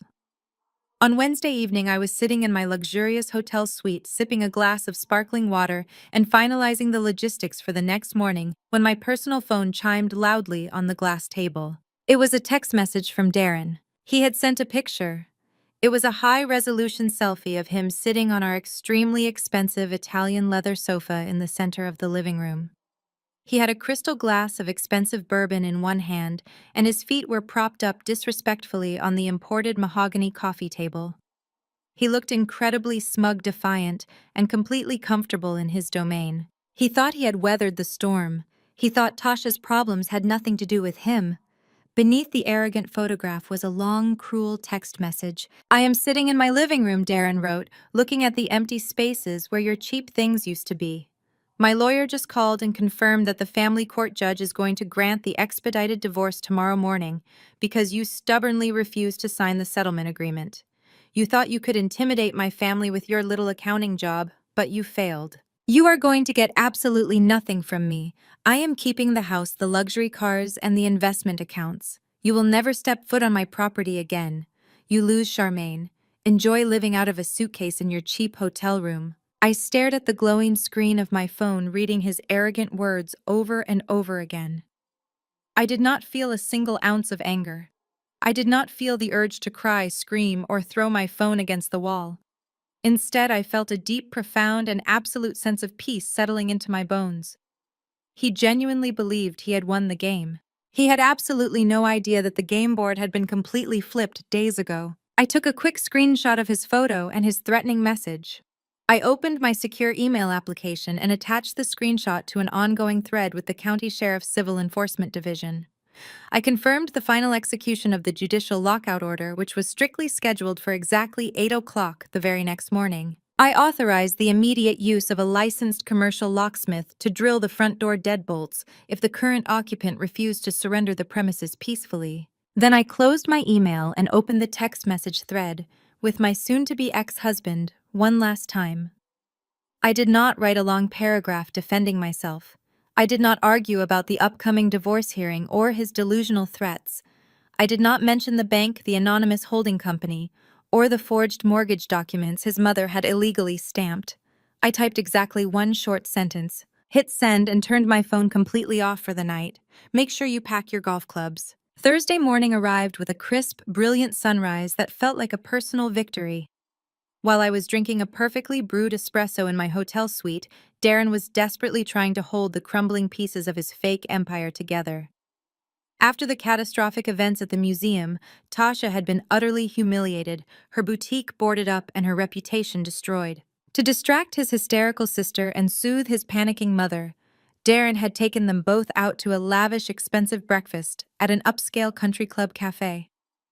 He spent the entire morning loudly celebrating his impending divorce hearing, bragging over mimosas about how the judge was going to award him the house and leave me with absolutely nothing. He was desperately clinging to his delusion of control, but that delusion violently shattered the moment his luxury sedan turned the corner onto our quiet, affluent suburban street. Darren hit the brakes so hard the tires screeched against the asphalt.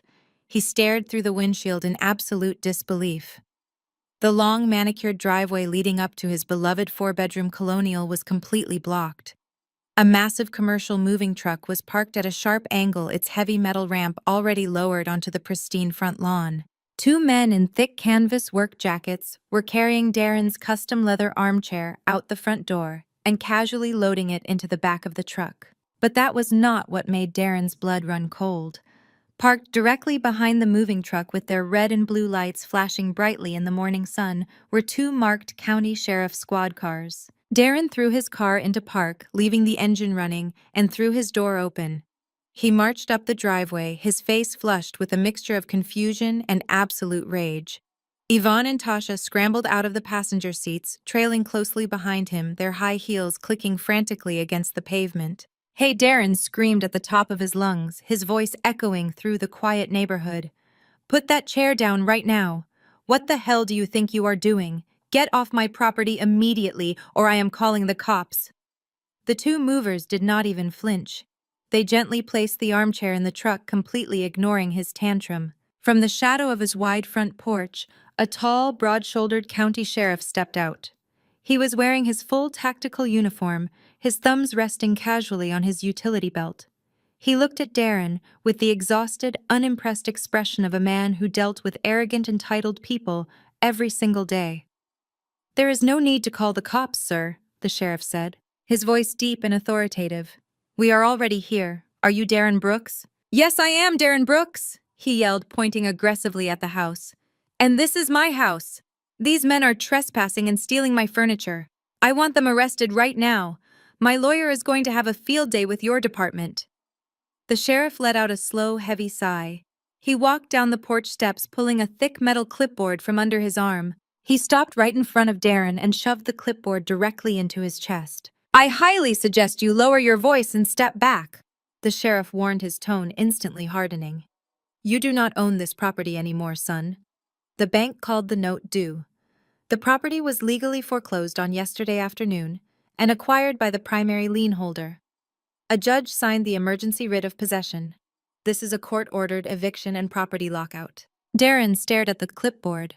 His brain simply could not process the words. Foreclosed. Acquired. Eviction. These were words that happened to poor people, to irresponsible people, to the people Darren looked down on. They were not words that applied to him. "That is a complete lie," Darren stammered, his arrogant bravado cracking entirely. "I pay my mortgage. I have lived here for 5 years. My name is on the original deed. You cannot just come and take my house without any warning. This is an illegal seizure. I am calling the mayor. I am calling the bank." "You can call whoever you want, but you need to do it from the sidewalk," the sheriff replied coldly, tapping the clipboard with his thick index finger. The new legal owner of the estate requested an expedited clearing of the premises. "You and your family have exactly 10 minutes to gather your personal clothing and hygiene items before my deputies physically remove you from the property grounds." Darren opened his mouth to scream another threat, but the words died in his throat. A sleek, midnight black town car turned smoothly into the driveway, rolling to a stop just behind the flashing squad cars. The tinted back windows slowly rolled down. Darren, Tasha, and Yvonne all turned their heads, their eyes wide with confusion. The rear passenger door opened and I stepped out onto the pavement. I was dressed for a complete corporate takeover. I wore a tailored, stark white designer pantsuit, my hair perfectly styled and dark, oversized sunglasses resting on my face. I looked immaculate, unbothered, and entirely in control. In my right hand, I held a thick manila folder containing the freshly stamped, heavily certified deed to the property. Darren took a step backward, his mouth hanging open. He looked at me, then at the moving truck, and then back at me. His mind was violently short-circuiting. "Actually, officer," I said, my voice carrying clearly across the crisp morning air as I walked up the driveway toward them. "He is right. It is someone's property. Mine." I stopped right next to the sheriff and handed him the manila folder. He opened it, reviewed the judge's signature with a quick nod, and handed it back to me with a respectful tip of his hat. "Morning, ma'am," the sheriff said. "The perimeter is secure and the locks have already been changed. The movers are clearing the requested items now." "Thank you, Sheriff," I replied smoothly. Darren looked like he was going to vomit. His hands were shaking uncontrollably at his sides. "What are you doing here?" he choked out, his voice barely a whisper. "How did you get my foreclosure notice? You have no right to be here." "It is not your foreclosure notice, Darren," I said, taking off my sunglasses and looking him dead in the eyes. "I bought the debt. Vanguard Asset Management is a private equity holding company that I registered and fully control. When you failed to make your payments on that massive secret second mortgage, your shady subprime lender panicked. They sold the bad debt to me for pennies on the dollar. I called the loan due. I foreclosed on you. This house legally belongs to me now." Yvonne pushed her way past Darren. Her face was contorted with a mixture of absolute fury and sheer terror. She was clutching her designer purse so tightly her knuckles were completely white. "You are a liar!" Yvonne shrieked, her voice cracking in hysterics. "You are nothing but a ghetto girl from the projects. You do not have the money to buy a $1.2 million estate. You are playing some kind of sick illegal trick. Darren, call the lawyers right now. She is committing fraud." I looked at Yvonne. I did not flinch at her racist, classist insult. I simply reached into the manila folder and pulled out a single sheet of paper encased in a clear plastic protective sleeve. I held it up so the bright morning sunlight illuminated every single drop of ink on the page. It was the spousal consent form for the $500,000 second mortgage. I stepped right up to Yvonne. "Fraud is an incredibly serious accusation, Yvonne," I said, my voice dropping to a low, lethal register. "Let us talk about fraud. Because this document is the only reason the bank approved the massive loan that Darren used to secretly bail out your daughter's fake boutique." I tapped the bottom right corner of the paper with my manicured fingernail, right next to my forged signature. "Take a very close look at this," I demanded, forcing Yvonne to look at her own official blue seal. "This is your registered notary stamp. You knowingly stamped a fraudulent federal banking document to help your son steal $500,000 of my equity. Did you really think you could forge a federal auditor's signature and get away with it?" Yvonne let out a sharp, breathless gasp. Her hands flew up to cover her mouth. The blood completely drained from her face, leaving her looking like a terrified ghost. She stumbled backward, bumping into Tasha, who was already sobbing quietly, completely broken from the events of the previous night. Darren finally understood. The absolute crushing weight of the reality collapsed directly onto his shoulders. He was not just losing the divorce. He was not just losing his precious house. He had committed a severe federal felony, and his own mother was a documented co-conspirator. He looked at the sheriff, who was now staring at him with a very different, highly suspicious expression. "You set us up," Darren whispered, tears of pure defeat finally welling up in his eyes. "You planned all of this." "I did not set you up, Darren," I replied, my voice completely devoid of pity. "I just let you build your own trap, and then I locked the door behind you." I turned my back on them and looked at the movers carrying his expensive golf clubs out of the front door. I checked my watch. "You have exactly 8 minutes left to get your clothes," I announced loudly without looking back. "And I suggest you pack a few warm sweaters. Federal holding cells get incredibly cold at night." I did not even have to wait the full 8 minutes. Just as the words left my mouth, the deep rumbling sound of heavy engines echoed down the quiet suburban street. Darren, still frozen in absolute shock on the driveway, slowly turned his head toward the noise. 3 unmarked midnight black SUVs turned the corner in tight formation. They did not slow down to admire the manicured lawns. They accelerated aggressively, tires gripping the asphalt, and pulled up directly behind my parked town car, completely blocking any possible exit from the estate. The heavy doors of the SUVs swung open simultaneously. A dozen men and women wearing tactical gear and dark windbreakers stepped out onto the pavement. Emblazoned across their backs in bold, bright yellow lettering were the initials IRSC, ID, and FBI. The morning air, which had previously been filled with the chirping of suburban birds and the hum of the moving truck, suddenly grew thick with an undeniable suffocating tension. This was not a local police dispute anymore. This was a full-scale federal sweep. Darren stumbled backward, his expensive leather loafers scraping against the concrete. His eyes darted wildly from the federal agents to me, his brain completely unable to process the sheer magnitude of the nightmare unfolding on his front lawn. He had spent his entire life believing that his money, his tailored suits, and his arrogant attitude made him untouchable. Now, he was watching the highest levels of federal law enforcement descend upon his property, and he was absolutely powerless to stop them. Jamal, however, recognized the imminent danger immediately. He had spent the last 3 days hiding in his office, shredding documents, and terrified of the subpoena he received at the hotel. Seeing the federal raid team pulling up to the house was the final trigger for his cowardice. While Darren stood paralyzed and Yvonne began to hyperventilate, Jamal slowly took a step backward. He slipped behind Tasha, using his wife as a human shield, and began to edge his way toward the tall wooden fence that separated the driveway from the backyard. Jamal thought he was being stealthy.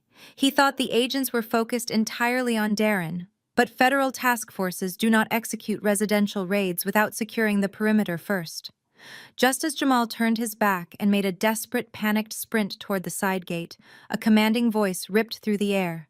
"Federal agents do not move." Jamal did not listen. He grabbed the iron latch of the wooden gate, his heavy breathing audible across the yard. He yanked the gate open, completely desperate to escape the consequences of his fraudulent empire. But before he could even take a single step into the backyard, two massive tactical agents rounded the corner of the house from the opposite direction. They had already flanked the property. Jamal tried to pivot and run the other way, but his tight, expensive suit restricted his movement. The lead agent closed the distance in 3 long strides, lowered his shoulder, and hit Jamal with the force of a freight train. Jamal flew backward, his feet completely leaving the ground. He crashed violently onto the perfectly manicured green grass of my front lawn. The heavy thud of his body hitting the ground was followed immediately by the sharp metallic click of steel handcuffs ratcheting tightly around his wrists. Jamal Harrison, the agent, barked, pressing his knee firmly into the middle of Jamal's back to keep him pinned to the dirt. "You are under arrest by order of the Department of Justice. You have the right to remain silent. Anything you say can and will be used against you in a court of law." Jamal thrashed against the grass, his face completely pressed into the mud, his cheap designer watch digging into his wrist. "I did not do it," he screamed, his voice cracking with pure terror. "It was not just me. Darren knew about the loans. He co-signed the flips. You have to listen to me. I will cooperate. I will tell you everything you want to know." The agent hauled Jamal to his feet, completely ignoring his pathetic, immediate betrayal of his brother-in-law. "You are being charged with 32 counts of wire fraud, bank fraud, and the federal misappropriation of $3.5 million in Paycheck Protection Program funds," the agent stated calmly, listing the charges like he was reading a grocery list. "You are also being charged as the primary broker in a fraudulent secondary mortgage scheme. Walk to the vehicle." Tasha watched her husband get dragged across the lawn in handcuffs. The shock finally shattered her fragile, delusional reality. She let out a piercing, hysterical scream that forced the local sheriff standing nearby to actually wince and cover his ear. "Darren, do something!" Tasha shrieked, sprinting over to her brother and violently shaking his arm. "Call your lawyer, call someone. They cannot just take him like this. We are wealthy, we are respectable people. Tell them they have the wrong person." Darren just stared at her with hollow, empty eyes. He had no lawyers left to call. His accounts were empty, his house was gone, and he knew he was deeply implicated in the exact same mortgage fraud they were arresting Jamal for. He slowly pulled his arm away from his sister's grasp, completely defeated. Tasha turned around, desperately looking for someone to save her. She looked at the lead female IRS agent who was calmly walking up the driveway holding a second stack of legal documents. "You have to let him go!" Tasha cried, marching up to the agent with a false sense of entitled authority. "My husband is a legitimate real estate broker. I own a luxury fashion boutique. We are public figures in this city. This is massive harassment, and I am going to sue your entire department." The female agent stopped directly in front of Tasha, her expression completely stoic. "Are you Tasha Harrison, registered owner and primary operator of Lux by Tasha?" "Yes, I am," Tasha snapped proudly, tossing her hair over her shoulder, genuinely believing her fake influencer status held weight with federal law enforcement. The agent reached to her duty belt, unclipped a second pair of steel handcuffs, and grabbed Tasha's wrist with an iron grip. "Tasha Harrison, you are also under federal arrest." Tasha shrieked, trying to pull her arm away. But the agent smoothly twisted her wrist behind her back and snapped the cold steel into place. "What are you doing?" Tasha sobbed, completely losing her balance and stumbling forward. "I did not do anything. I just sell clothes. I do not know anything about Jamal's real estate business. You cannot arrest me for his mistakes." "You are not being arrested for his mistakes, Mrs. Harrison," the agent replied, securing the second cuff and grabbing Tasha by the bicep. You are being formally charged as an active co-conspirator in a massive money laundering operation. Forensic financial audits confirm you willfully accepted hundreds of thousands of dollars in stolen federal funds and fraudulent mortgage equity into your business accounts. You used those stolen funds to purchase commercial inventory and maintain a fraudulent lifestyle. You have the right to an attorney. I highly suggest you use it. No. Tasha wailed, the reality of federal prison finally breaking through her absolute delusion. Mom, Darren, do not let them take me, please. My brand, my followers. What about my store? Your store is currently being seized and liquidated to pay back the American taxpayers, the agent stated, flatly dragging a hysterically sobbing Tasha toward the second black SUV. Watch your head getting into the vehicle. I stood near the porch watching the complete and utter destruction of the people who had spent 5 years trying to make me feel worthless. The loud, arrogant family that had publicly humiliated me at the country club was now crying and begging in the dirt of my front yard. It was a spectacular, absolute collapse. But the sweep was not over yet. Yvonne had been standing near the front door, watching her daughter and her son-in-law get shoved into the back of federal vehicles. The older woman, who had always carried herself with such vicious, unearned superiority, suddenly looked incredibly small and frail. She realized she was the only one left who had actively participated in the fraud. She looked at the agents swarming the yard. Then she looked at me. Yvonne's knees buckled. The heavy, suffocating pride she wore like armor completely evaporated. She collapsed onto the hard concrete of the driveway, her expensive skirt tearing against the rough surface. She crawled forward on her hands and knees, tears streaming down her deeply lined face, her heavy pearl necklace swinging wildly from her neck. She stopped right at the tips of my pristine white designer shoes. She looked up at me, her hands clasped tightly together in front of her chest in a desperate pose of prayer. Please, Charmaine, Yvonne begged, her voice a ragged, pathetic wheeze. Please, I am begging you. Call them off. Tell them it was a misunderstanding. I am an old woman. I cannot go to prison. I will not survive it. I will. I looked down at her, feeling absolutely nothing but cold, clinical detachment. I did not call them Yvonne. The evidence called them. We are family. Charmaine. Yvonne sobbed loudly, reaching out with a trembling hand to grab the hem of my white pantsuit. I quickly stepped back, refusing to let her touch me. We are family. I know we had our differences, but I am a woman of God. I go to church every Sunday.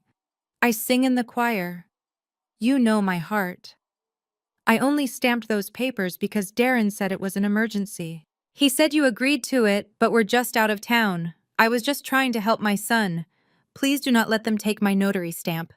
Do not let them put me in a jail cell. Have mercy on me. I stared down at the woman who had mocked my upbringing, who had called me a ghetto girl, who had actively conspired to steal my home and my life savings, so her spoiled daughter could buy expensive purses.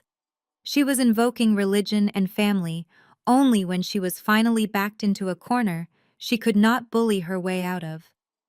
I tilted my head, looking at her with a chilling absolute calm. God forgives Yvonne. The IRS does not. I turned my back on her just as 2 federal agents stepped onto the driveway, pulling her up by her arms and reading her Miranda rights. I did not stay to watch them put her in the back of the SUV. I walked past Darren, who was sitting on the curb with his head buried in his hands, completely broken. I walked up the steps of my newly reclaimed house, pulled out the shiny new key the locksmith had just given me, and unlocked the heavy mahogany front door. I stepped over the threshold into the grand foyer. The air inside the house already felt lighter, completely cleansed of their toxic, arrogant presence. I closed the heavy front door firmly behind me, the loud click of the deadbolt locking out the chaos, the screaming, and the flashing police lights. The house was finally quiet, and for the first time in 5 long years, it was truly entirely mine alone. At exactly 2 o'clock that afternoon, I walked through the heavy oak double doors of the county family courthouse. I had changed out of my white suit from the morning and was now wearing a sharp, tailored black dress that projected absolute, unyielding authority. Walking beside me was my attorney, a ruthless woman named Evelyn, who charged $1,000 an hour and was worth every single penny. The sterile, fluorescent lit hallways of the courthouse were a sharp contrast to the chaotic flashing police lights on my front lawn just a few hours prior. I felt perfectly calm. The trap had been fully sprung, but the final fatal blow had yet to be delivered. We took our seats at the petitioner table inside courtroom 4. 10 minutes passed. The judge, a stern, no-nonsense man named Honorable Judge Davies, was already reviewing the case file on his elevated bench. Suddenly, the heavy courtroom doors swung open. Darren stumbled inside. He looked absolutely terrible. The arrogant, perfectly groomed regional director from the country club was completely gone. He was still wearing the same clothes from the morning eviction, but his shirt was entirely wrinkled. His tie was loosened and hanging crookedly around his neck, and his face was slick with a heavy layer of panicked sweat. His eyes were wide and bloodshot, darting frantically around the room. Following closely behind him was his expensive divorce attorney, who looked incredibly frazzled and was aggressively whispering instructions into Darren's ear. Darren took his seat at the respondent table, his hands shaking so violently he had to fold them tightly together just to keep them still. I glanced toward the back of the courtroom. Sitting perfectly still in the very last row of the wooden gallery benches was Lexi. The 22-year-old girl Darren had paraded around the charity gala just nights before was wearing a modest beige sweater, clutching her small purse to her chest.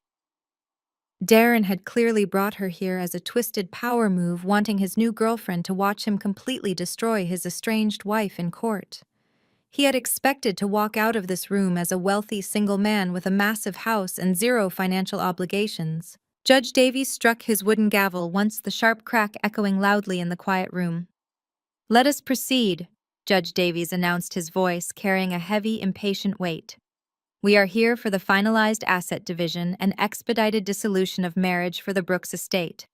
I have reviewed the initial filings, but I see an emergency supplemental packet was submitted by the petitioner this morning."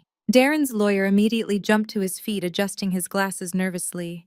"Your Honor, we strongly object to this last-minute supplemental packet. In fact, we are requesting an emergency continuance. My client has been the victim of a highly coordinated malicious financial attack this morning. The petitioner, Ms. Brooks, secretly purchased the secondary mortgage on my client's primary residence through a shell corporation called Vanguard Asset Management and executed a hostile, unannounced eviction today." The lawyer puffed his chest out, trying to regain some semblance of control over the spiraling situation.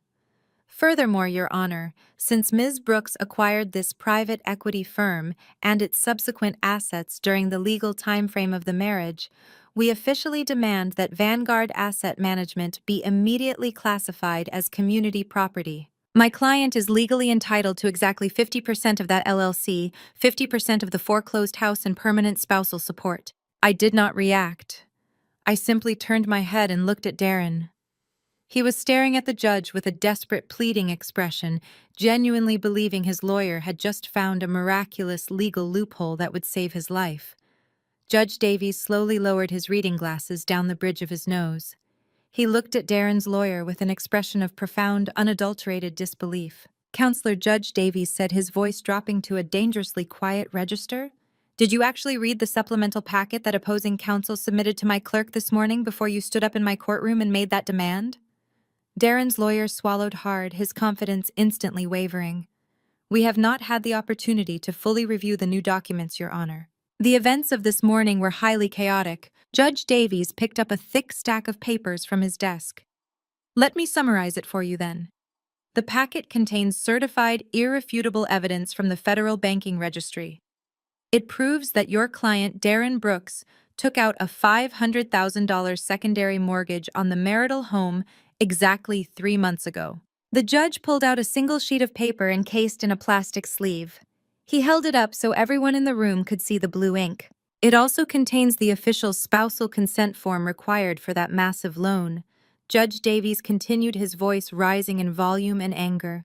"A document that contains a blatantly forged signature of the petitioner Charmaine Brooks, and to make matters worse, that forged signature was illegally notarized by your client's own mother, Yvonne Miller, who was arrested by federal agents on my client's front lawn less than 4 hours ago." The entire courtroom went dead silent.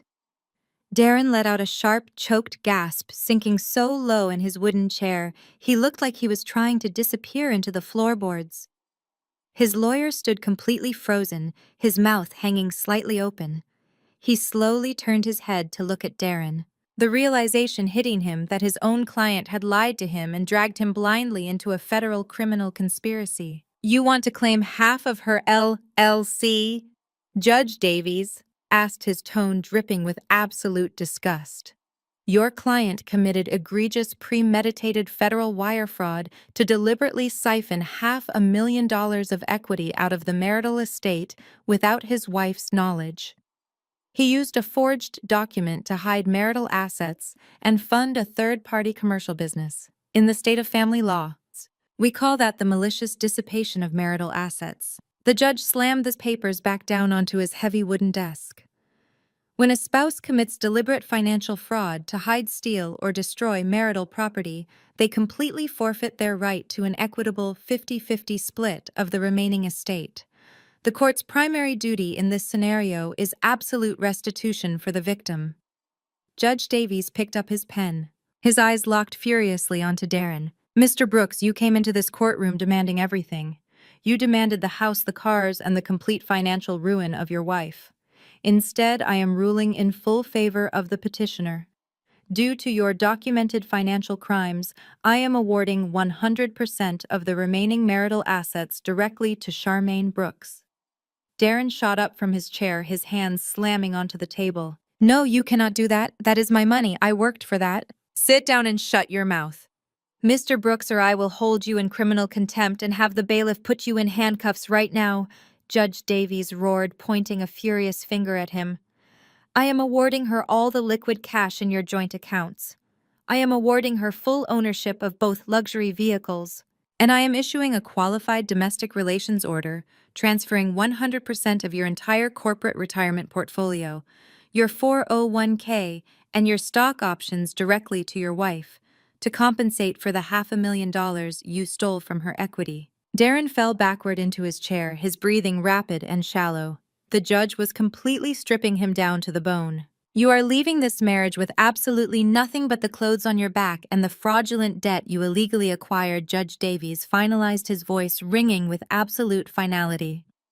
"Furthermore, I am forwarding this entire case file, including the forged notary documents, directly to the district attorney's office and the federal prosecutor handling your brother-in-law's indictment. You will be facing severe criminal charges by the end of the week. This divorce is granted. We are adjourned." The sharp crack of the wooden gavel echoed through the room like a gunshot. Darren sat paralyzed at the table. He had lost his wife, his house, his cars, his retirement, and his freedom in the span of exactly 6 hours. He had absolutely nothing left. In the heavy silence following the judge's ruling, a very distinct sound echoed from the back of the courtroom. The sharp, clear click of high heels standing up on the hardwood floor. Darren slowly turned his head. Lexi had stood up from the gallery bench. Her face was completely pale, her eyes wide with a mixture of horror and absolute disgust. She had come to court expecting to be the new victorious woman on the arm of a wealthy, successful executive. Instead, she had just listened to a judge declare that the man she was dating was completely broke, millions of dollars in debt, and heading straight for federal prison. Lexi did not say a single word. She did not look at Darren with pity. She simply turned her back on him, pushed open the heavy wooden double doors of the courtroom, and quickly slipped out into the hallway. "Lexi," Darren croaked, his voice cracking with desperation. "Wait, Lexi." He scrambled up from his chair, knocking it over in his frantic panic. He ignored his lawyer, who was hastily packing his briefcase to distance himself from his radioactive client. Darren sprinted down the center aisle of the courtroom, pushing his way through the heavy swinging doors and bursting out into the brightly lit corridor. "Lexi," he screamed, his voice echoing loudly off the marble walls. "Please let me explain. I can fix this, I promise." But the long hallway was completely empty. The elevator doors at the far end of the corridor were just sliding shut. She was entirely gone, abandoning the sinking ship the exact second she realized there was no treasure left below the deck. Darren stood alone in the middle of the cold hallway, his chest heaving, his tie hanging completely undone. He slowly turned around just as the courtroom doors opened one final time. I walked out into the corridor flanked by my powerful attorney. I was holding my designer handbag, my posture perfect, my expression completely serene. I looked at the man who had ordered me to apologize to his cruel sister or get out of his house. I looked at the man who thought my quiet career made me weak. Darren looked at me. The last remaining fragment of his massive ego finally shattered. His knees buckled beneath him. He collapsed right there in the middle of the courthouse hallway, falling heavily to his knees on the cold marble floor. He buried his face into his trembling hands, his shoulders shaking violently as he finally genuinely began to cry. I did not stop to comfort him. I did not offer him a single word of pity. I simply adjusted the strap of my bag and walked right past him, the sharp click of my heels echoing down the hallway like the steady, inevitable ticking of a clock. I left the courthouse and drove straight to the suburban neighborhood that used to be a battleground. I drove my G-Wagon through the familiar winding streets until I reached my property. I parked in the empty driveway, killed the engine, and just sat there for a moment. The flashing police lights were long gone. The moving truck had departed hours ago. There was only the gentle rustle of the wind through the oak trees. I unlocked the heavy mahogany front door and stepped inside. The house was completely silent. The movers had taken Darren's expensive leather furniture, his oversized television, and the ridiculous abstract art he had bought to impress his friends. The rooms were bare, echoing slightly, as my heels clicked across the hardwood floors. I walked into the massive kitchen. This was the room Yvonne had always claimed as her own territory during Sunday dinners. She used to stand right at the marble island criticizing my cooking, my career, and my upbringing, while she seasoned her chicken. I walked past the island and stepped down into the sunken living room, stopping in front of the custom-built mahogany wet bar. This was Darren's shrine to his own ego. It was the exact spot where he used to pour top-shelf scotch for his fraternity brothers, laughing loudly while I sat quietly in the corner. I did not feel sad looking at these empty spaces. I felt an overwhelming urge to completely erase them. I pulled out my phone and dialed the number of a premium commercial contractor I had worked with on a previous real estate audit. He answered on the second ring. I told him I needed a demolition crew at my address first thing Monday morning. I told him I wanted the kitchen torn down completely to the wall studs. I wanted the custom wet bar smashed to pieces and hauled away in a dumpster. I wanted the dark, oppressive paint colors Yvonne had picked out, completely covered with bright, vibrant shades that reflected the sunlight. I was not just remodeling a house. I was performing a physical exorcism of their toxic energy. For the next 3 months, my life was a symphony of destruction and beautiful reconstruction. I woke up to the sound of sledgehammers tearing through drywall and circular saws cutting fresh timber. I watched as the heavy dark marble was carried out and replaced with sleek modern quartz. I breathed in the sharp, clean smell of fresh paint and sanded wood with every swing of the hammer. Another piece of Darren's arrogant legacy was permanently erased from my sanctuary. The renovations were finally completed on a crisp Tuesday afternoon in late October. I was sitting on my brand new plush emerald green velvet sofa in the center of my sunlit living room. The air was perfectly still. I reached for the television remote and turned on the local afternoon news broadcast. I did not have to wait long. The lead story breaking across the screen featured a live shot of the federal courthouse downtown. The anchor's voice filled my pristine living room. Sentencing was handed down today for the local real estate fraud ring that siphoned millions of dollars in federal pandemic relief funds. The anchor announced, her tone grave and serious.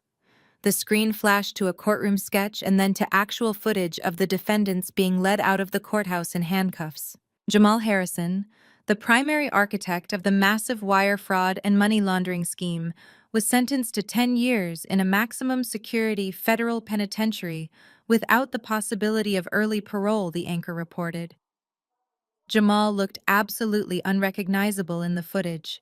He was wearing a standard issue orange jumpsuit, his flashy suits and fake gold watches long gone. He looked terrified. His shoulders slumped in total defeat as federal marshals aggressively guided him into the back of a heavily armored transport van. He was going to spend the next decade of his life locked in a concrete cell. The broadcast immediately shifted to a photo of Tasha. It was not one of her heavily edited glamorous influencer selfies. It was her official federal mugshot. Her hair was flat, her face was completely devoid of makeup, and her eyes were red and swollen from crying. Tasha Harrison, owner of the now liquidated Luxe by Tasha Boutique, was sentenced to 3 years in a minimum security federal prison for her active role as a co-conspirator in the money laundering operation, the anchor continued. The judge noted her complete lack of remorse and her lavish spending of stolen taxpayer dollars as key factors in the strict sentencing. Her business assets have been entirely seized by the Internal Revenue Service to pay restitution. Then the screen showed a brief clip of Yvonne. She was walking out of a side door of the courthouse using a wooden cane, trying desperately to hide her face behind a large handbag. Yvonne Miller, a former municipal clerk and licensed notary, avoided active prison time due to her advanced age and failing health.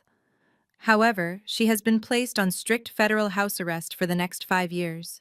Furthermore, her state pension has been officially revoked and her notary license has been permanently stripped. I took a slow sip of my sparkling water, feeling a profound sense of closure.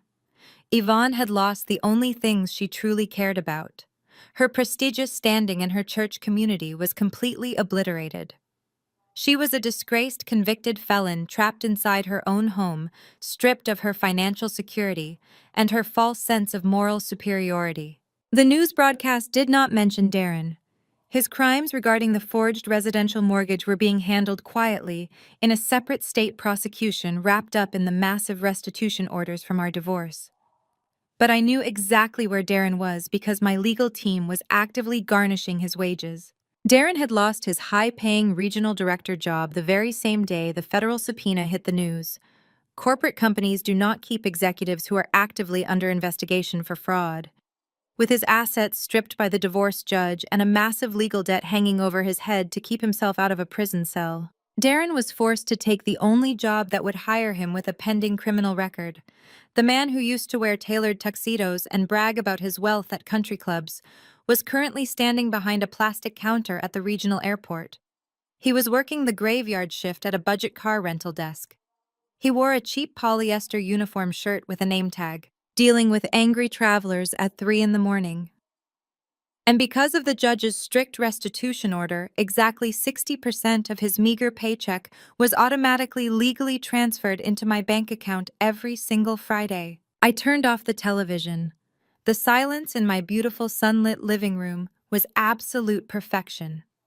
The very next morning, I drove downtown to my actual office. I bypassed the decoy strip mall entirely.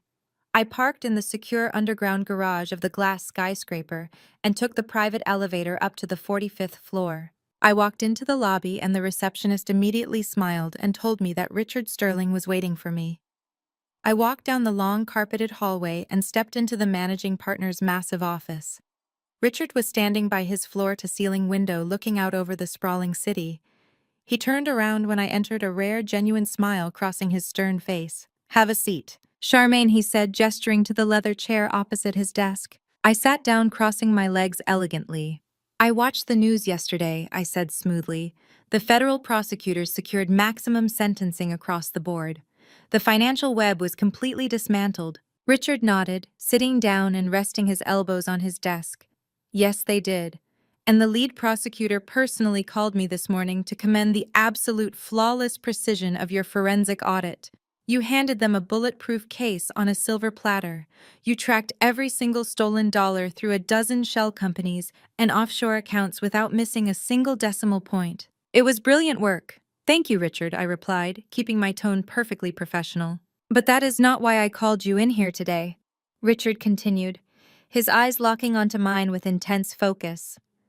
"Charmaine, you have been a senior auditor at this firm for 4 years. You have consistently outperformed every single metric we have. You possess a level of ruthless financial precision that I have rarely seen in my entire career. You do not back down.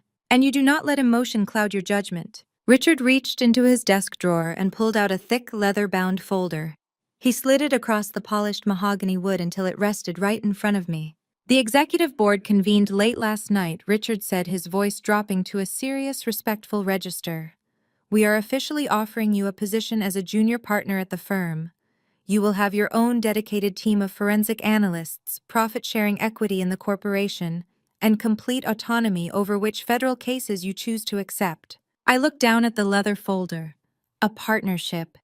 It was the ultimate validation of the grueling, silent work I had done for years, while my ex-husband and his family mocked me. I opened the folder, picked up the expensive silver pen resting inside, and signed my name on the dotted line without a single moment of hesitation. Welcome to the partnership, Charmaine, Richard said, standing up and extending his hand. Your new office is ready for you. I shook his hand firmly, left his office, and walked down the executive hallway. I stopped in front of the massive double-glass doors at the very end of the corridor. The gold plaque mounted on the wall read, Charmaine Brooks, Junior Partner. I pushed the doors open and stepped inside. It was a sprawling corner office. Floor-to-ceiling glass windows offered a breathtaking panoramic view of the entire downtown skyline. The morning sun was pouring into the room, reflecting brilliantly off the polished executive desk and the modern leather furniture. It was a space designed for power, intellect, and absolute control. I walked slowly behind the massive desk, trailing my fingers along the smooth wood. I turned and looked out at the city spread out beneath me. I had survived the toxic isolation of my childhood. I had survived the humiliating public betrayal of my marriage. I had taken every single rock they threw at me and used them to build an unbreakable fortress as I stood there taking in the view. My newly assigned executive assistant knocked softly on the open glass door. Excuse me, Ms. Brooks, the assistant said warmly. These were just delivered to the front reception desk for you. She walked into the office holding a massive, breathtaking arrangement of 24 pristine white roses resting in an elegant crystal vase. She placed them carefully on the corner of my desk, offered a polite smile, and quietly exited the room. I looked at the beautiful flowers, slightly confused. I had not told anyone outside the firm about the promotion yet. I reached out and gently pulled the small, thick parchment card from the small envelope tucked between the lush green leaves. I opened the card. Written in sharp, elegant black ink was a single powerful sentence. To the woman who knows her worth, a friend. I stared at the mysterious signature for a long time. A slow, genuine smile spread across my face.